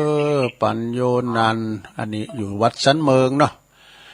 เข้ามาแถมได้อยู่ตู้0899556506เจริญปอนไปสาเจ้าตุลุงไม่สาวรักนะเจ้าโอ้สัจเจนนี่ได้เมื่อนะเจ้าไม่ได้โทรมาหาตุลุงไงอันนี้ก็ใช้ปากการเหมือนกันเลยมีธุระเจ้าตุลุงอากาศมันมีธุระเขาก็ทำธุระเขาไปเนาะแต่มีธุระเขาก็ฟังเขาไปอากาศมันพี่ยังเจ้าฟังตุลุงตั้งแต่ตอนตุลุงไหว้พระแล้วนะเจ้าโอ้ลูกเจ้าเหมือนกันลูกเนาะเจ้าบุญรักษาเนอะเจ้าพระบาทอุดมนะเจ้าตุลุงชัดเจนดีกับพระบาทอุดมเจ้าอนุโมทนาตุปีเลินเมื่อเราจะไปปริวาสทางอีสานบุญนะเจริญปอนไม่สาเจ้าตุลุงวางอยู่เนอะจากลำปางมันไหลน้อยเจ้าไม่น้อยอุดีๆเนาะเจ้าน้อยอยู่เนอะดีบันไล่น้อยเนาะฟังบุญญาวาดเจ้าฟังบุญญาวาดเปิดจับพอดีตุลุงโอ้จับพอดีเจ้าโอ้ลำปางแม่น่ะลำปางมา1เดียวก็แต่เนอกูเตือมาจัดหลายนะ แม่ลำปาง เจ้า เนาะ เปิดฟังโยกะแต่ว่าเป็นโตอีกอย่าง อ๋อ เจ้า เอาแม่น้อยเป็นตัวแทนเนาะ เจ้า แม่ เจ้า ยินดีแม่น้อยเน้อ เจ้าเจ้าสาธุเจ้าเจ้า แม่น้อยอุดุดีบ้านไร่นาน้อยเป็นตัวแทนพี่น้องลำปางเอ้าเข้ามาแถมใดอยู่เจริญปอนเจริญปอน ไหวพระเจ้ายังแม่ฟังอยู่เนอะไหวพระไปตกลงอยู่เนอะ ก้างหงอ่ะ เจ้า แม่บัวพัดก้างหง ไหวพระไปตกลงอยู่เนอะกำลังใจเธอแม่ โอ้ยินดีแม่หนักๆเด้อ จะมารับตื่นตั้งแต่ตี2ละ โอ้โหตื่น มัน เจ้า ตีหนึ่งมันก็รับแล้วก็นอนแล้วนอนฟังตัวหลังตัวตื่นไปอะค่ะ นั่นกะนั่นกะ ฟังเลยอะค่ะ มันเดือดเนาะ เจ้า แม่แตงก้างหงขอบคุณแม่บัวพัดเด้อ เจ้า สา สา ธุ ธุ ต้องดอยสะเก็ดนี่ดักไปหาดอยสะเก็ดน่ะสันทรายสันกำแพงเจริญปอน ไว้สาเจ้าแม่ติ๋มบ้านอุโมงค์เนอะ แม่ติมมาแล้ว แม่ติมอุโมงค์ก็ใกล้ๆกับบ้านแม่บุญโดน เจ้า อุโมงค์ละปูน แม่บุญด่วนว่าวันนั้นที่เราบุญทาสะได้ว่ามันได้ไป อ๋อวัดเตือนหนากะเดี๋ยวมีน้ำอยู่วัดเตือนหนา จะเปิ้นก็ว่าเตือนอันที่หัวหน้าจะไปหรอก ไปแล้วก็ใส่สุดฟ้อนดาบมาตัวเนยแกบองเปิ้นเนอะ เจ้า บุญด่วนฟ้อนดาบเอ้ยเนาะบัวบุญป่าล้านเนี่ยเนาะระหว่างสองคุณเนี่ยนะฝ่ายแดงกับฝ่ายน้ำเงิน ยินดีแม่ติ๋มเล่นหลาย เปิดกันเจ้าให้กำลังใจท่านเน โอ้ อะ บุญรักษาเนอเจ้าสาธุ เจ้า อ้าวมีเวลาทำหลายอยู่0899556506เจริญปอน เอาภาษาเจ้าตัวลุง คุยสาวกุ้งตะวันเนาะ เจ้าฟังทั้งหมดตี3มั้งฟังตัวลุงทองได้อีกครึ่งเดียว เออ ฟัง รับ ทั้งห ไป มดตี3ไม่พลาดตัวมนต์ตัวตุลุงมนต์เลยเนอะ ดีอยู่ผู้ก็มาทำอยู่เนาะเอาไว้สาเจ้า อนุโมทนา0899556506เจริญปอน ไว้สาเจ้าตุลุงฟังอยู่เถิดแต่มันโทรไปตันเถิด แม่หยัง อยู่แม่แหลงอำเภอแม่อาย อันนี้แม่นิ้ว ไม่เห็นโทรฟังหัวตี3นะไหวพระสวดมนต์โดยตุลุงอยู่ฟังทุกวันเพศเพิ่นก็ฟังจันหลาแล้วเพิ่นบ่กล้าโทร ก็เอาแม่แลแม่นิ้วเนี่ยก็เป็นตัวแทนน่ะเนาะ ยาว วันนั้นก็จะเป็นคนฟังกันหลายเนาะไม่สีโน่นสีจูเขาเขาฟังกันหลายเขาบ่กล้าโทรว่ะ เป็นหยังคนฟังก็ดีใจแล้วเนาะ ยาว ยินดีเนอเจ้าสาธุเอาเข้ามาทำใหม่รอมืนไปหน่อย10 สายไม่ได้รับเจริญปอน ไว้สาครับตัวลุง โอ้พี่น้องเมืองนานมาแล้วปอนานครับฟังตลอดแม่ตั้งแต่ตี3เราโทรแต่โทรวันนี้ติดเดี๋ยวนั่นใช่ไหมนี่ได้อู้เลยเขาได้ยินเสียงแจ๋วเข้านอกสติดีเข้านอก ดีแก ตรงวันเข้ากำลังใจลุงเนี่ยเข้าคนลงแต่อยู่ดีมีสุขอันยังมันยันยาวไปลงตรงเสยต่อไปครับขอบคุณโตปนนั้นประเสริฐนาน้อยนาแดงจากนานเนอปนนั้นนอสาธุปนนั้นนานในดักไปฮะเจริญปอน เจ้าสาธุเจ้า แม่น้อมเจ้าเหมือนน่ะไม่ได้โทรเนาะ ตาจ้างคนฟังก็ดีใจแล้วเนาะ มาเพิ่นหลายก็ได้สักตัวแต่มันก็ได้มันดับ ตัวหนึ่งชื่อมันว่าปูตับมันจังซุบฉับจอมลอยตัวหนึ่งชื่อว่าปูดำมอยสักวันจะลำดับมา32 ตัวขอบคุณแม่น้อมเด้อบุญรักษาสาธุ0899556506สายอาเจริญปอน ก็สาครับลุง โอ้ปีนั้นจันมาแล้วหายหน้าหายตาเนี่ย ก็อย่างว่าอะไรเจ้าวันนี้ก็เช้าป่ายครับเช้ากับสายก็จะได้โอ้ น้องเขตโอ้ดีละคือแล้วมันได้ขึ้นแชงวอครับ ตลอดนะครับผม โอ้ขอบคุณพี่นานเด้อ ครับผม พี่นานจันแสงจ่าพี่นานจันเลี่ยมจันได้สุมาได้เจริญปอนจ้าตัวลุงแม่วันเนี่ยโอ้แม่วันก็ให้หน้าให้ตาแม่วันบันกอกแต่โทรมาเดี๋ยวตัวลุงไอ้ป้าฟังในฟังทุกวันโอ้ดีกะแม่เสียมเขาก็สบายดีเนาะแม่จันสีสบายดีตัวลุงก็สบายจ้าก็ตามมาตรภาพนะเดี๋ยวก็ไม่ได้ไปไหนก็เฝ้าวัดเนี่ยกะอะไรกันตัวลุงไว้ไปนักไข่ขอบคุณแม่วันเนอะบุญนักษาเนี่ยโอ้สาธุโธ่แม่วันก็มึนนะแกมันสายสุดท้ายแต่เนี่ยอินดูปะเนาะเจริญปอนสายสุดท้ายราคาครับไว้สาครับพอออกอยู่ทางใดอยู่สเก็ตละจ้ะนะเลยสเก็ตละโอ้ก็ว่าเป็นตัวคนนึงว่าเป็นปัจจัยปัจจัยนี่กันเนาะพ่อมันนี่ไม่ใช่กระเทยใช่ไหมโอ้ยตัวก็ได้ก็ผมมาตั้งแต่เร็วอ่ะไม่น้อยเด้อแต่กะไม่น้อยโตความถี่ไปเลยเหรอไม่น้อยอ่ะฟังเทศทุกคนอ่ะฟังมานี่แหละกูเตือเรียนฟังอยู่แต่ว่ามันมีเวลาน้อยก็ทาคนอากาศโทรมาได้ไปยังอ่ะไปยัง 2-3 ทิศก่อนงานลุงมันเยอะประกาศข่าวงานบุญมันหนักเนาะอ๋อไม่ละแล้วก็เลยปล่อยโอกาสให้ฟังทุกคืนอ่ะโอ้ดีฟังไปแล้วพูดนี่แหละฟังทุกคืนอ่ะวันนี้วันพัดเนาะวันนี้เป็นไงวันนี้ใช่ไปช่วยงานน้อยเดียวกันวันที่26กับติดกันอยู่เลยแล้วก็มีงานอยู่วันนี้บ่าย 3 โมงท่านมาทุกชาติถ้าจะมาเนาะมาอากาศเนาะแม่ปกติบ่าย 3 โมงนะเนาะครับแล้วก็ถ้าไป3 โมงท่านไปไหนก็นั่งฟังท่านมาอากาศฟังมาโทรมาให้กำลังใจกันเนาะยังถ้าตันก็ตันถ้าก็ตันถ้าก็ฟังอยู่ตลอดถ้าว่ามันแรงมันดึงห่างเนาะสายห่างมันขึ้นมันเจ้ามันหมุนเจ้านี่มันคนมันเยอะเนาะไม่หรอกตื่นเจ้าอย่างคนเรื่องมันกันว่าน่ะล่ะ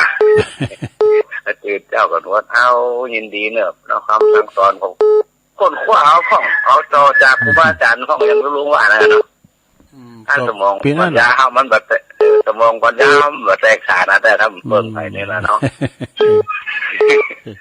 คุณเนอะอยู่ดีกินดีมีสุขเนอะอันนี้มันยาวๆเนอะครับอยู่ดีไม่แห้งเหมือนกันเนอะผูกกับฟังกันแห้งเนาะผูกโทรมาเนอะสาธุไหวสาบุญมายุนเนี่ยเดี๋ยวกันเนอะลงไปละพอสมควรเวลาเนาะสัทธาญาโยมเนาะตัวลุงก็จะต้องนำรายการจากราชสัทธาก่อนนะแม่โบพัดกูลันต้นซ่านแม่เอื้องไพรชัยยองดงหรือสีแม่ทิมป่าแดดแม่สุแก้วศรีลาพรแม่สีทรหนองบัวชัยประการแม่อุ้ยอินแม่สาบเสมิงปบุญตันป่าไร่จิริสัมยอดสัมมเนรเอารักปัญโยนันวัดสันเมิงเด้อโยมสวรักษ์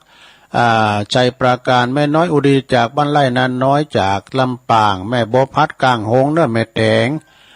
แม่ติ๋มอุโมงเด้อจากละปูนแม่สาวอุ้ยสาวคุ้มตะวันแม่เนิ้วแม่แหลงแม่อายปนนั้นประเสริฐนาน้อยนาแดงจากเมืองน่านแม่น้อมตาจางปีนั้นจันเนอน้องเขตแล้วก็แม่วันบันกอกหลวงพ่อมณิษฐาวโรสอันนี้สำนักสงฆ์หอมบุญ